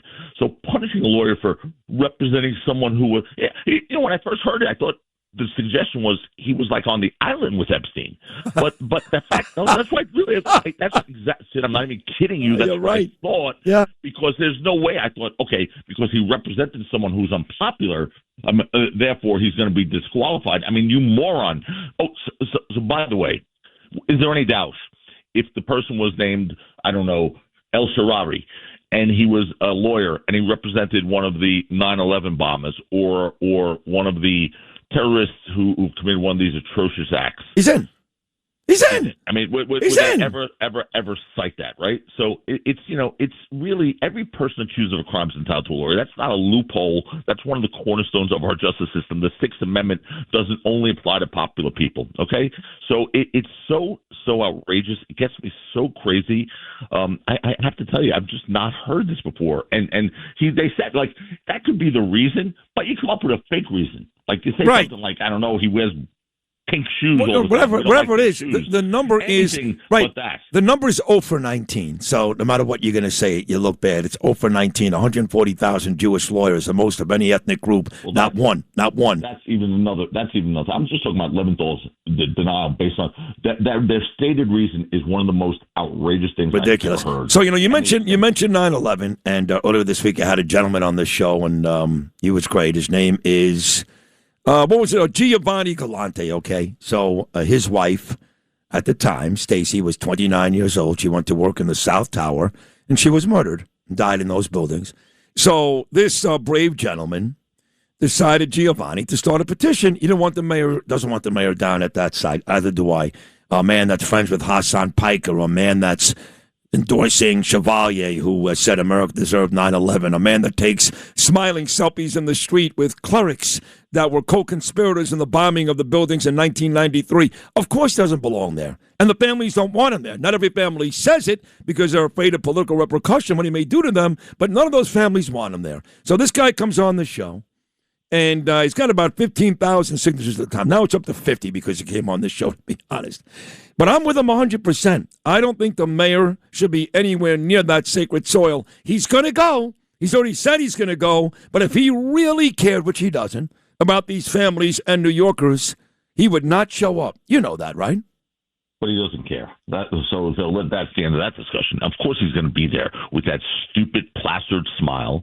I mean, what you just said, I think it was Hassan Piker. I think that's who you quote, one of his connections, one of his affiliations. Yeah. He's the one who said that we deserved 9/11. The United States of America. By the way, not only did he not say that, he said it on a podcast. You know who his guest was on that podcast who offered zero pushback? Zero? It was Mamdani. No. So Mamdani was on the podcast. Correct. And that was said. He was sitting on a kitchen table with Piker, and Mamdani didn't go, hey, listen, Hassan, come on, stop. That's a bit much. He didn't say a word. A bit much. Yeah, that's more than a bit much. I would knock your teeth through your throat and down to your ankles. I swear to God. If someone said that in front of me, I forget that I'm a lawyer. I'd become a pit viper. Right. And I would just slaughter. You would become that guy that to this day still owns a record for most hockey penalty minutes in the history of college hockey at Skidmore. I would relocate his windpipe in about 1 second. and so I really would, Sid. And it really to hear that. So this piece of garbage is sitting there when one of his buddies, his allies, someone he supports said maybe one of the most disgusting things I've ever heard about our country, about those people who were killed. I have relatives who were killed and friends who were killed. So do you. So do we all. I dial it too. We all do. And it's disgusting that to hear someone say that, okay, and that he sat there and listened to it and didn't say, that's outrageous. That's outrageous. I'll even John McCain, when he was going against Barack Obama and someone questioned Obama's citizenship and what, McCain stepped in and said, no, you don't say that. That's not right and that's not fair. That's what you do when you have dignity, okay? What you don't do is sit there and let someone say something so despicable and not say a word and have the gall to show up at ground zero where your buddy just said we all deserve what happened. Yeah. I mean, he has no, and you know what? I know he's a mayor and he thinks he has to be there because of that. No. Well, if you are going to upset the families of the victims because of your prior political stances and your current political posturing, clearly, then don't do that. Don't go. Actually have the decency, not that he has the decency, but if he had even a modicum of decency in his body, you don't show up at 9/11 to inflict pain on these people. Just nailed it. You just nailed it. That's it. I mean, if you care about, and you claim you care about New Yorkers, don't go, because the overwhelming majority, whether they say it or not, hate you. Sorry, they hate you. Don't go. Let me get the Fauci from yesterday. Let me start with Rand Paul, who was brilliant. I don't like Rand Paul. You got me crazy right away. I know. I'm glad I did. Because, by the way, whoever's got you in court this morning at 9:30, it'll be even better. Whoever your client is, you're welcome. You can thank Sid Rosenberg. You're welcome. I heard Rand Paul say, and I don't like Rand Paul, but I thought he was great yesterday. He was great. He said that next week they're gonna vote, I guess, and look to hold Anthony Fauci in contempt. What does that mean in terms of punitive repercussions? Anything? Yeah, well, let's start with that first. What happens after someone is held in contempt? And I do want to get to the overriding question about his ability to plead the Fifth Amendment, but let's start with contempt. A contempt vote, Sid, isn't the end of the process, right? The matter can be referred for criminal prosecution. Congress can pursue a civil action to enforce compliance, or even in limited circumstances, it can rely on its inherent contempt power through really something that has really been used in modern times. And look, it's not a contempt citation is the beginning of the legal process, right? It's whether criminal charges are brought or penalties are imposed. It depends on a particular contempt mechanism being used and the actions of the appropriate authorities in the court. So really what happens is the judge decides at the end of the day if he has been in violation, if he's committed contempt, not Rand Paul, of course, not Congress, not Rand Paul, right? It's a judge at the end of the day. And the guy's 85 years old, and he's a scumbag, and one of the worst people God ever created. But he is 85, and that may, I guess, be a part of the judge's decision. But you did bring up moments ago the big one, which is a lot of attorneys today, guys like John Turley, your friend, and others on Fox News. They are talking specifically about Joe Biden pardoned Mr. Fauci. So if he was pardoned by the president, he's not supposed to take the fifth, not once, let alone 111 times. What is the issue there? That they're wrong. They're just wrong when they say that. whoever's saying that. A lot of people believe that because Biden pardoned Fauci, he automatically loses the right to invoke the Fifth Amendment. And that's not quite how the law works. Okay, that's a federal pardon. Joe Biden gave him a federal pardon, period, end of story. That's all he has the ability to do. A federal pardon removes the risk of federal prosecution for the conduct it covers. But the Fifth Amendment could still apply. Sid, if truthful answers could really expose someone to state criminal liability or to federal crimes outside the scope of the pardon. A lot of states, and we've heard a lot of scuttlebutt about this, are saying, I don't care if you've been pardoned. That pardon doesn't cover us, and we're going to prosecute you. We're going to investigate you. So whether they prosecute or investigate, even if there's and it's out there, we know that's out there, that states are actually considering the potential of investigating Fauci and maybe even prosecuting him. End of story about his ability to take the Fifth Amendment. He has the ability at that point. So it really, there's no, in my opinion, look, the pardon changes the legal landscape for sure, but it's only conceivably criminal exposure, if there was just federal conduct. Gotcha. And the argument for invoking the Fifth Amendment really is much weaker then, but it's not. Realistically, there's possibility of state prosecutions or prosecution for conduct not covered by the pardon, and then the privilege is definitely still available. So, if Congress challenges the invocation, of course, not the witness, not the committee, not some political, pact, they decide whether the privilege was properly asserted, period. So on the way out, I think a lot of frustrations, Joseph, the amazing defense attorney, as you hear right now, Joseph Tacopina. I think a lot of people like me are frustrated over the years. Like Hillary Clinton broke the law. We saw Jim Comey, who's also he's corrupt and he should be in prison. But we saw him for 30 minutes tell us why she broke the law and then tell us, but I'm not going to do anything about it. He literally did that. He went on for 30 minutes about the emails and everything else. And then he said, we're just going to let it go. And there's so many other. Bill de Blasio's wife. Where's that money? $1 billion just disappeared. So people like me, who've now been doing this in New York for almost 11 years, yelling about these Democrats, always Democrats, doing all these horrible things, and they never, ever, ever face any real repercussion. Republicans have. Paul Manafort went to jail. Michael Flynn went to jail. Peter Navarro went to jail. Steve Bannon went to jail. These Democrats do 10 times worse. There never seems to be any repercussions. And my fear is it'll be the same thing with Fauci because he's 85. And the truth is they don't have any real proof. His diary does say some things that don't look good, but any real proof to really hammer the guy. So this will be another case, Joseph, where in the end, there'll be no real repercussions outside of ruining his legacy, right? Legacy, well, you said it better than I could just have said it. That's exactly what's going to happen. His legacy will be ruined, but nothing else is happening to this guy. Be real. He's going to be permitted or deemed to have appropriately invoking the Fifth Amendment because of exposure in state prosecutions. No question about that. So we have that. So, there's not going to be a contempt proceeding. He took the fifth. That's it. And end the story. But yes, look, what he did is despicable, disgusting. It was fraudulent in many ways. That he profited off it. The whole thing. I mean, but anyway, long story short is you just nailed it. It's about a legacy that's decimated. So, congratulations, you had your 15 minutes of fame. At times the country thought he was a hero. It turns out he was not. Right. So great. 85 years old. Enjoy, the last few years, whatever it's going to be. Yeah. And he's going to hell. He's going to hell. Wow. So you believe in heaven and hell? I do. Okay. All right. Where do you think I'm going? Oh, you're going to heaven, Sid. Oh, I love you. I'll put in a word. You got connections there, too. He's got connections with the judges, the army, God. He's got it all, Tacopina. Yeah, take me with you, please.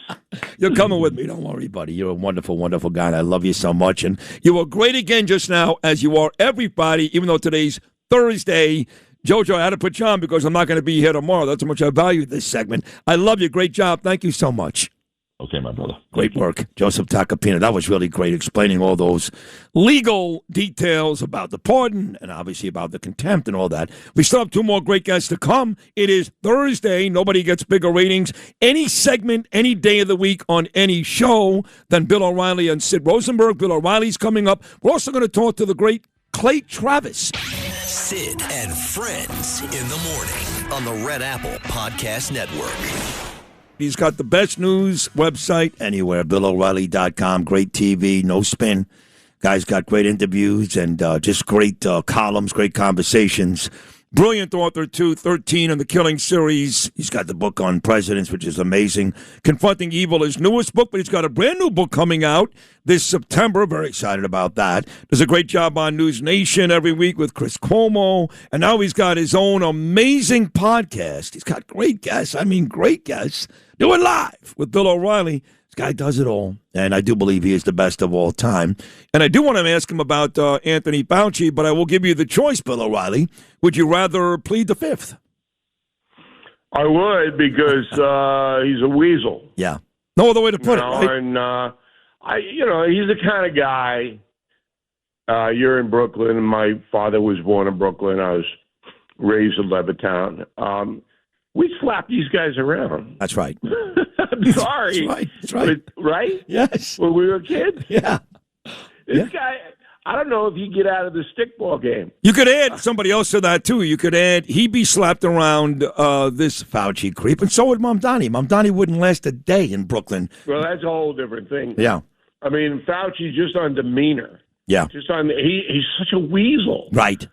You could just see him sitting there, oh, boy, I'm getting famous. I don't really care what I'm seeing, and I don't really care whether it's accurate or not, which it wasn't. I'm getting famous. I'm on CNN tonight. Yeah. You just see it, you know. And but what about you say it's true? But what about yesterday? Because people were saying to me that even yesterday, when for the most part, outside of Peters and Blumenthal, for the most part, he was getting clobbered, humiliated, that he even enjoyed that because he was a center of attention. What are your thoughts on that? I think he knows he's going to die soon, so it doesn't matter. Really? Sorry, I mean, he had his run, right? Yeah. And now he goes, it's over. I can't come back from this. Anybody would know that. So I'll play it out. I don't want to go to jail. I don't want to, be dragged in a courtroom.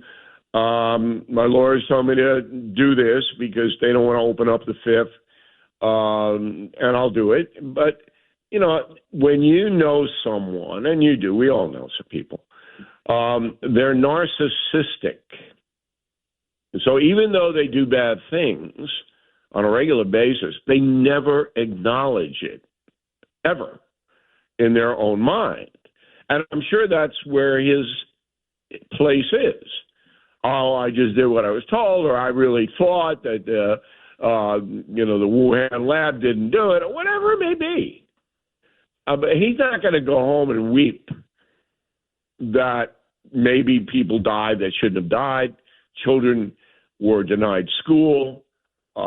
He misled the world on where the origin of COVID came from. He's not going to go home and go, oh, no. He's just going to go home and go, it's not my fault. Right. Somebody else did it. Right. And he's going to take the phone call from Barbara Streisand and Mila Kunis, and all these people are going to go, let me tell you something. The way they treated you yesterday was disgusting. You're still a hero as far as I'm concerned.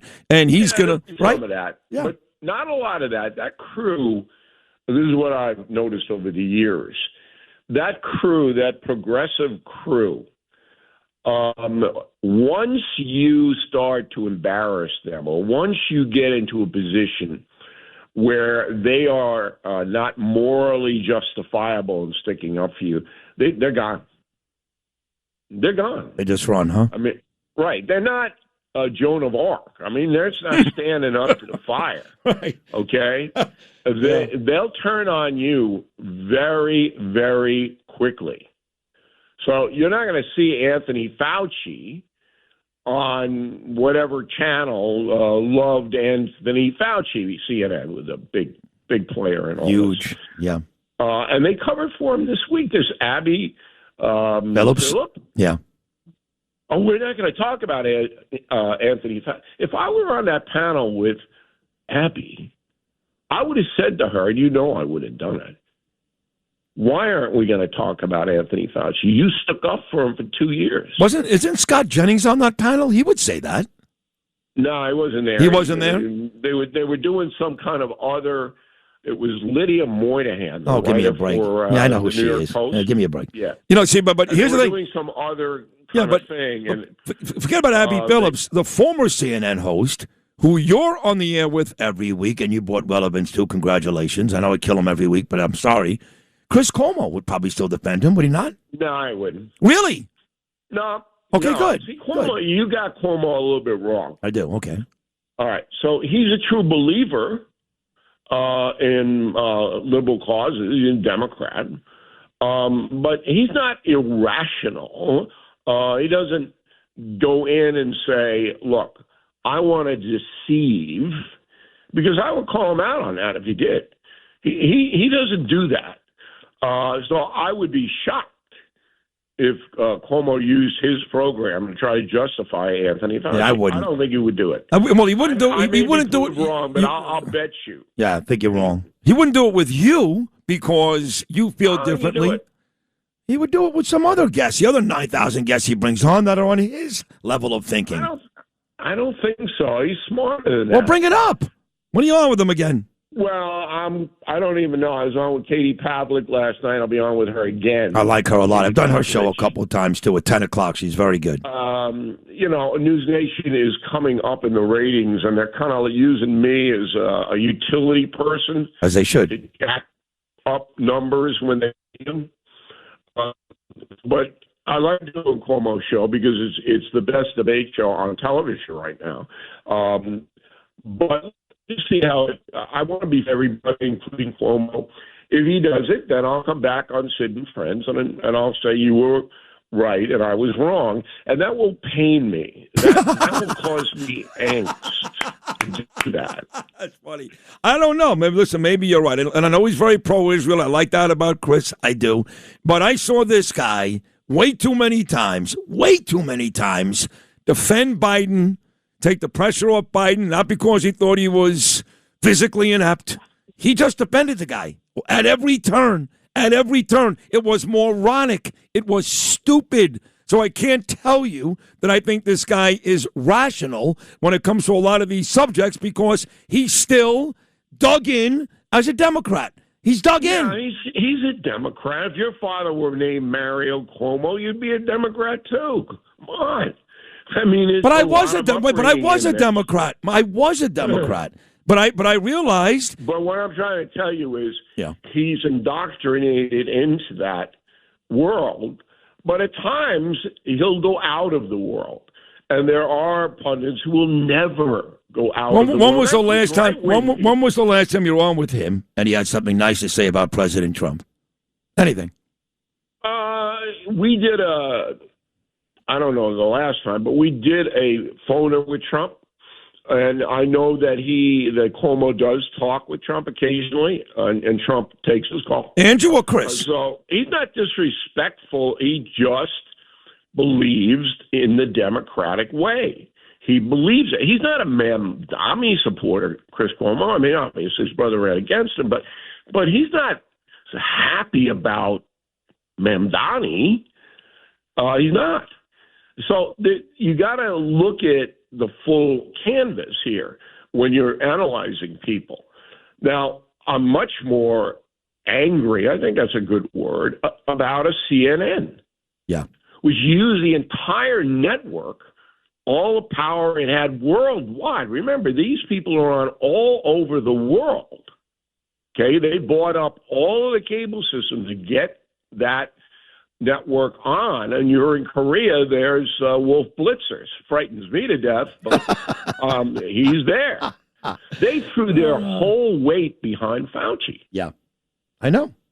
Terrible. And if you step back and you look at the damage done, it dwarfs any one or two people who were misguided or whatever they did when they threw in with Fauci.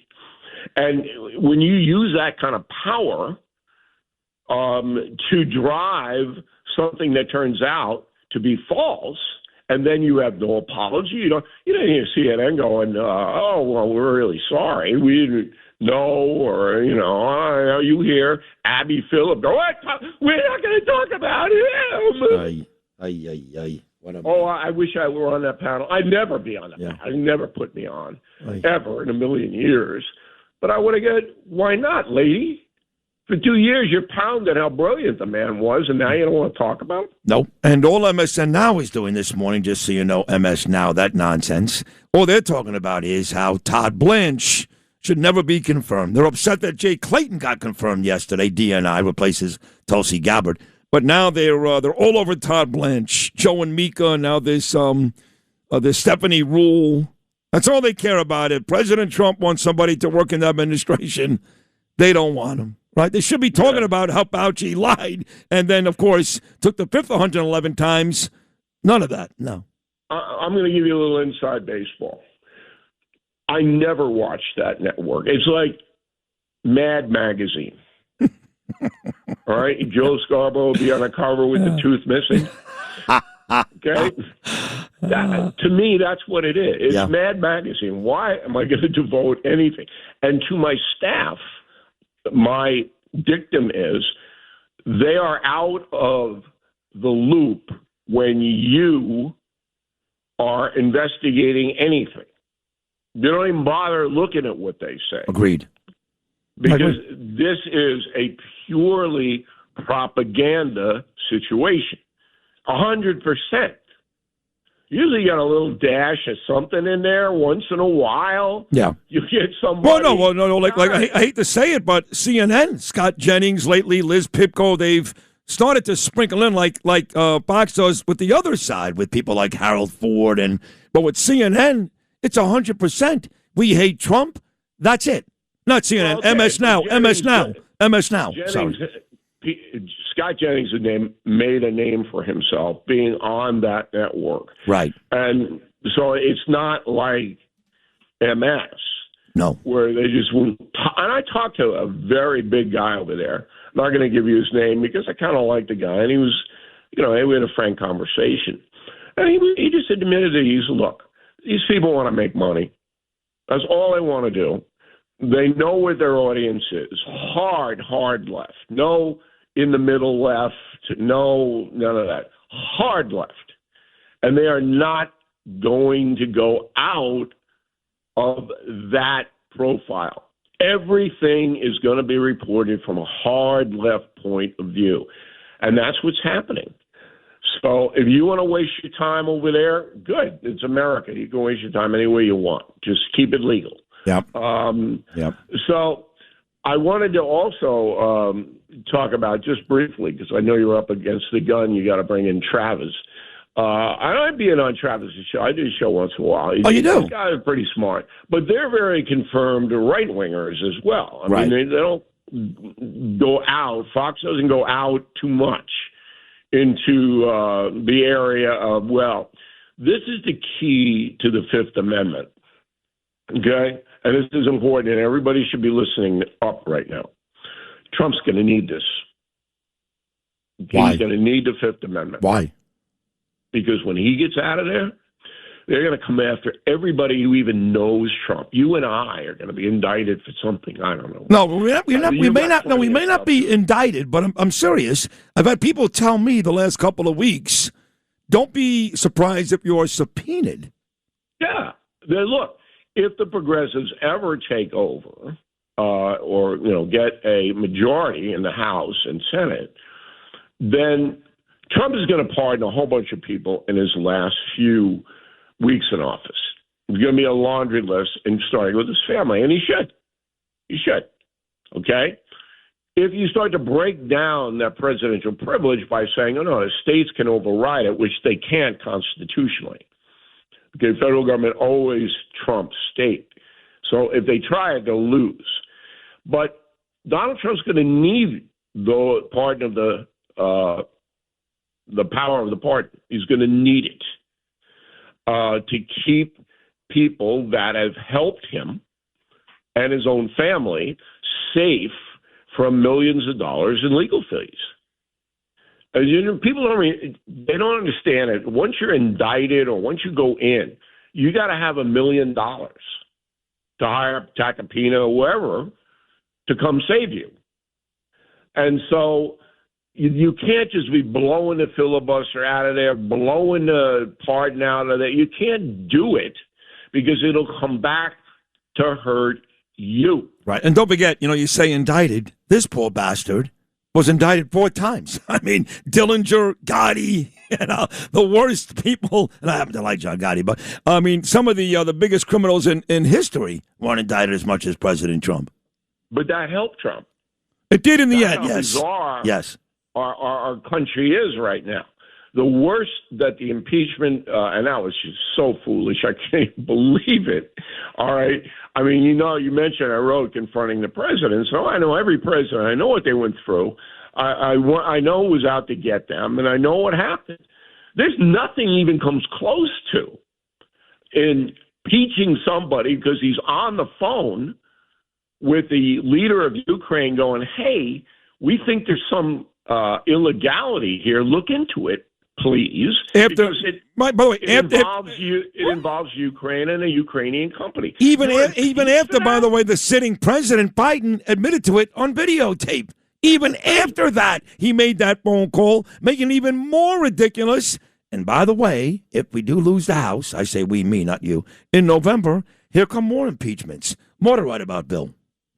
Now, I don't know whether you noticed this or not, but you did mention kindly, as you do every week, about my long form called We'll Do It Now.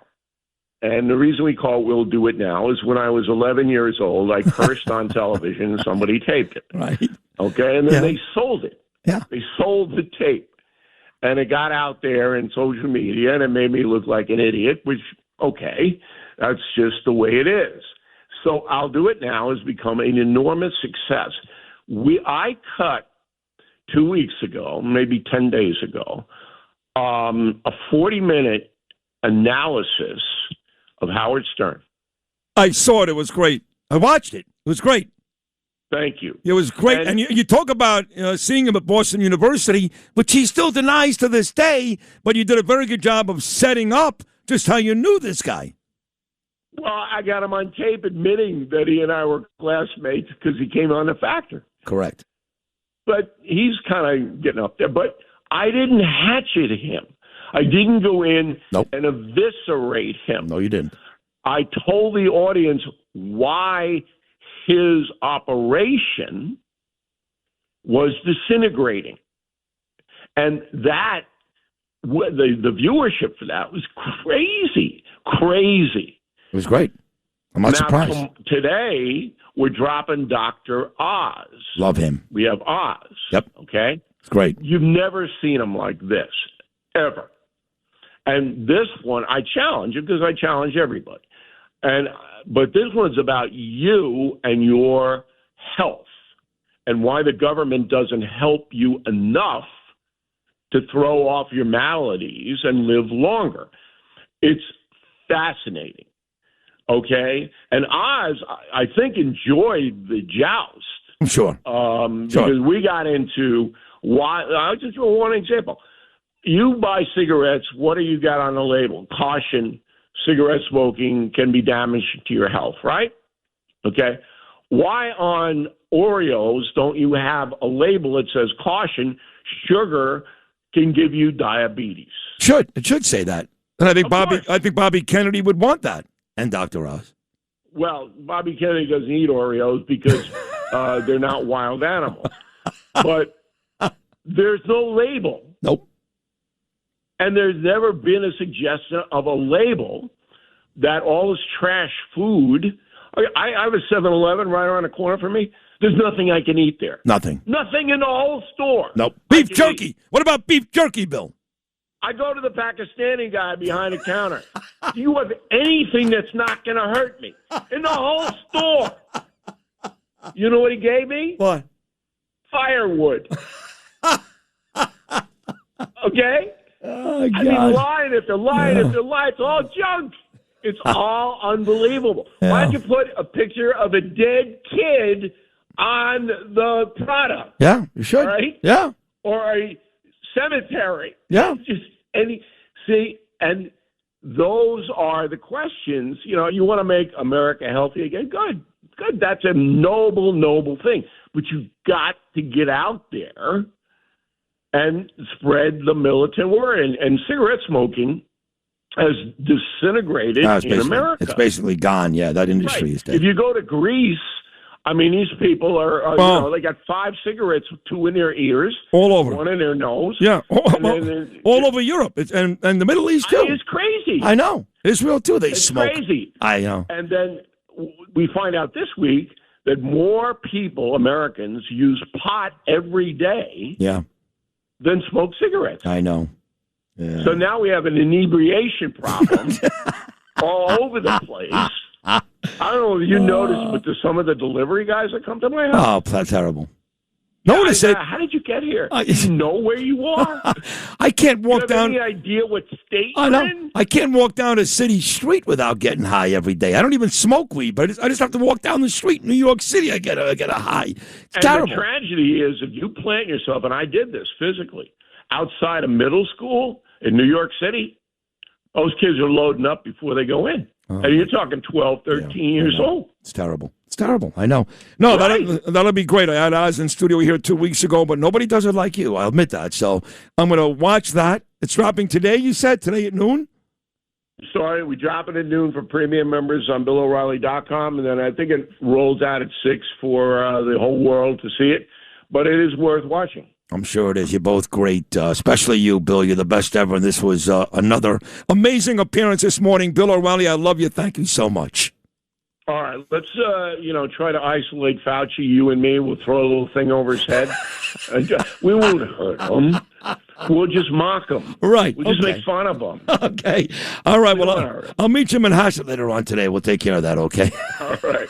See you, Thanks buddy. for having me, Sid. Oh, come on. You're the best ever. Bill O'Reilly right there. Another amazing Thursday appearance on Sid and Friends. We'll take a break. Clay Travis still to come. Sid and Friends in the morning on the Red Apple Podcast Network.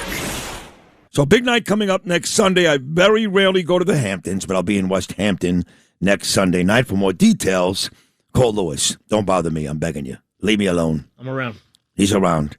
And we're going to go to break because I've had so many great guests on today. I mean, really, from Gerard Maroney to Ron Johnson to Brian Kilmeade to Joseph Tacopina to Bill O'Reilly. But I got to get to Clay Travis. This WNBA stuff is huge, and men in women's sports. Everybody loves Clay. 1.5 million Twitter followers. Clay Travis, formerly of Outkick.com. Sid and Friends in the morning on the Red Apple Podcast Network. Clay, good morning, buddy. How are you? I'm great. How are y'all? We're doing great. Do you see me on Fox on Saturday when I called Mohammed Mamdani a terrorist and Griff Jenkins apologized for me twice? Did you know that story? I did see that story. That is really, really funny. Yeah, I call him a terrorist on the air, and Griff stops me. So I start yelling at Griff. I go, Griff, the guys that are hiding out in Qatar, those Hamas guys, they never wore an explosive vest. They never shot a gun. They're still terrorists. Don't tell me he's a terrorist. And I leave. I do the segment with Rachel and Griff and Charlie. And in the last 2 hours of the show, I'm gone.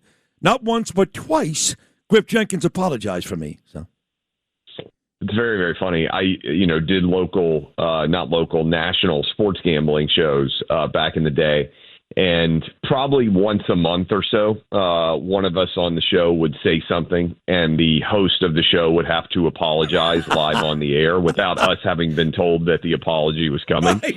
It was like a preemptive attempt to protect the network from things we had said. Yeah. And I will say, I do believe like the whole cancel culture era has basically vanished, but I think a lot of the rules, which were broken in the first place, right? Like an apology doesn't actually make anyone happy, right? Because the goal is not for you to screw up and say, oh, I'm sorry. The goal is to try and break and humiliate and destroy you. No one is actually offended. They just want to cut your balls off and not allow you to be able to say what you really think. That's the entire goal. Nobody's ever actually offended. If you are, you're an adult. Grow up. Who cares? Bang. You just nailed it. That's why I love Clay Travis. Excellent. So, you talked about gambling shows, and I was made aware of this on your Twitter. I do follow you and read your stuff every day. Are you telling me that these ladies, including that thug Yes, I called her that. White or black, you can still be a thug. Angel Reese, they're betting on their own games and cutting videos about it.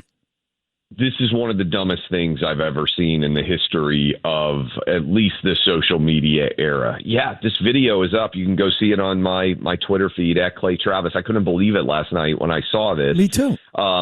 Paige Buckers, who was a star at UConn, and Angel Reese, who got into it with Caitlin Clark back in the day when LSU played Iowa. They bet $400 on the outcome of their game last night, and the WNBA itself posted the video of each of them publicly making the bet and showing the cash that was at stake. Now, $400 on a WNBA game is like 90% of the salary these girls make. So, I mean, this is big money they put on the line. Oh, my God. And it's illegal. You can't bet on games. It's crazy. I mean, it's absolutely insane. I mean, imagine what the story would be like if and we saw Shohei Ohtani's gambling scandal where it was just a guy had access evidently to his bank account. If you believe that. Right. Yes. But it was a huge story. It was front page news for multiple days. We all know what happened to Pete Rose back in the day. I can't even think of a male sport where two guys, I mean, heck, when people bet on NFL games, right, even small parlays, guys have gotten suspended for an entire season. Yeah. I don't know what the WNBA is going to do because it ties on also. I'm sure you saw this. The Seattle Storm had an owner who berated two teenage girls who wore shirts supporting Sophie Cunningham, coming out in favor of men not being able to play women's sports. It's just a broken league run by morons. It really is. But I was glad that Clay, that they suspended that co-owner. I think her name is Ginny something or other Gilman. I'm glad they did that because to me, look, this is a racist league. But he says to me, why Caitlin Clark? Because she's white. And this league was a bunch of black girls. That's it. And straight. That's it. A bunch of black girls. And it's like, this is our league, bitch. And she comes in and she becomes a star and they're all beating her up. And who comes to our rescue? A white girl. Pretty, too. Sophie Cunningham. Sophie Cunningham, to me, is a hero. I'm glad at least the league suspended this co-owner. But for the most part, this league is a mess. It's a racist league, Clay Travis. Yeah, look, it's a league run by black lesbians that hate a straight white girl. I mean, I think I was one of the first to say this, and people just, gasped. And then you start seeing Caitlin Clark getting throat punched. You see that the league won't even speak out in her favor, right? When awful things happen to her, they have to tiptoe around it. And by the way, I don't care who you sleep with. I don't care anything else. If you have someone in your league that is the difference between you having to fly commercial and getting to fly private, I'm sorry. I would do whatever that person wanted. If I didn't have to if I was making hundreds of thousands of dollars, as many of these girls are, more than we otherwise would. She is the goose that laid the golden egg, and they're trying to strangle the goose to death. It's one of the dumbest things I've ever seen. I saw Riley Gaines on, I couldn't agree more. I saw Riley Gaines on Fox News earlier, and she was also extolling Sophie's virtues. We all love Sophie Cunningham. But something else you put on Twitter, you nailed it again, Clay Travis. You said that when it comes to men competing in women's sports, we all know it's terrible. It's not bad. It's terrible. It's immoral. It's dangerous. There's nothing good about it, okay? Nothing. And yet, for the most part, men realize that, right? And women, they're the ones in this case who are being victimized. And yet it's the women that are not coming to the realization as quickly as the men. What is that about? Yeah. I think, honestly, women's empathy is being, and I've never met a man who has said, yeah, you know what, I think that men should be able to compete in women's sports. I have never met one in my entire life. Me either, not one. Me either. I think this is probably in your audience. I'm not sure there's a single guy listening to us right now that would agree with men and women's sports. I think it's a 99.9 to 0.1 or whatever the heck it is issue. And the only men that would not have maybe have that opinion have never played sports, right? Any guy who has ever played high school sports and knows the difference between just high school level, any guy out there that's coached, if you coached a 7th grade girls team versus a 7th grade boys team, and these are different species as soon basically as we get testosterone rolling in for men. Women, I really believe this, are being taken advantage of because They're trying to be kind. They're trying to be empathetic. They're trying to be what women often are, nurturing, and they don't want to be the bad guy. And bad, ill actors are taking advantage of that empathy, and they're weaponizing against the women. These women think they're being kind, and actually the question is, who should your kindness go to? The little girl who doesn't get to make a team because a boy took her spot, the girl who doesn't get to start because a boy took her spot, or the boy who has decided that he's going to identify as a woman. To me, inclusion ultimately leads to exclusion, particularly in sports, because there's only so many team jobs. There's only so many team positions. There's only so many starters. So if you let a boy in, then ultimately you are excluding a girl in the name of inclusion, and they're taking advantage of it because they're focusing for women on the inclusion part and not the end result, the exclusion. What a shame. I got to tell you, the Jets and Giants opened up training camp 2 days ago, and I'm a huge college football fan because I spent a lot of my life down in Florida, in Miami. So ACC football, SEC football. I know you had the SEC weekend last weekend, and I actually spoke to Ariel Epstein, who's a lovely young lady. So with football season starting, Clay, I hope you will come on this show even more because, again, I think the world of you. I think you're great. I really do. Politics, sports, it doesn't matter. You're fantastic. Thank you so much for hopping on this morning. Appreciate it. Apologies to Jets fans for the seasons they're going to have. Well, how bad is it going to be? They got Geno Smith back. It's going to be bad. I think you're going to sit back and look. To be fair, there's a lot of good young quarterbacks that I think are going to be in the 27 draft. So if I were a Jets fan, I'd go ahead and start watching some of those guys and daydreaming about who we might get. All right, give me my team. I'm a Giant guy. I did the Giant pregame show for WFAN for 3 years. We got Jackson Dart in his second year, the starting quarterback. What do you think of my Giants? I'm optimistic about the Giants. Now, I didn't love. I'm sure you saw Scatabo doing the backflip as he's trying to recover from the leg. But I do think Jackson Dart is going to be a very good quarterback in the league. I like how decisive he is. Team seems to stand behind him for the most part and believe in him. I think you will see a big jump for Jackson Dart, presuming he can stay healthy. He needs to stay in the pocket more.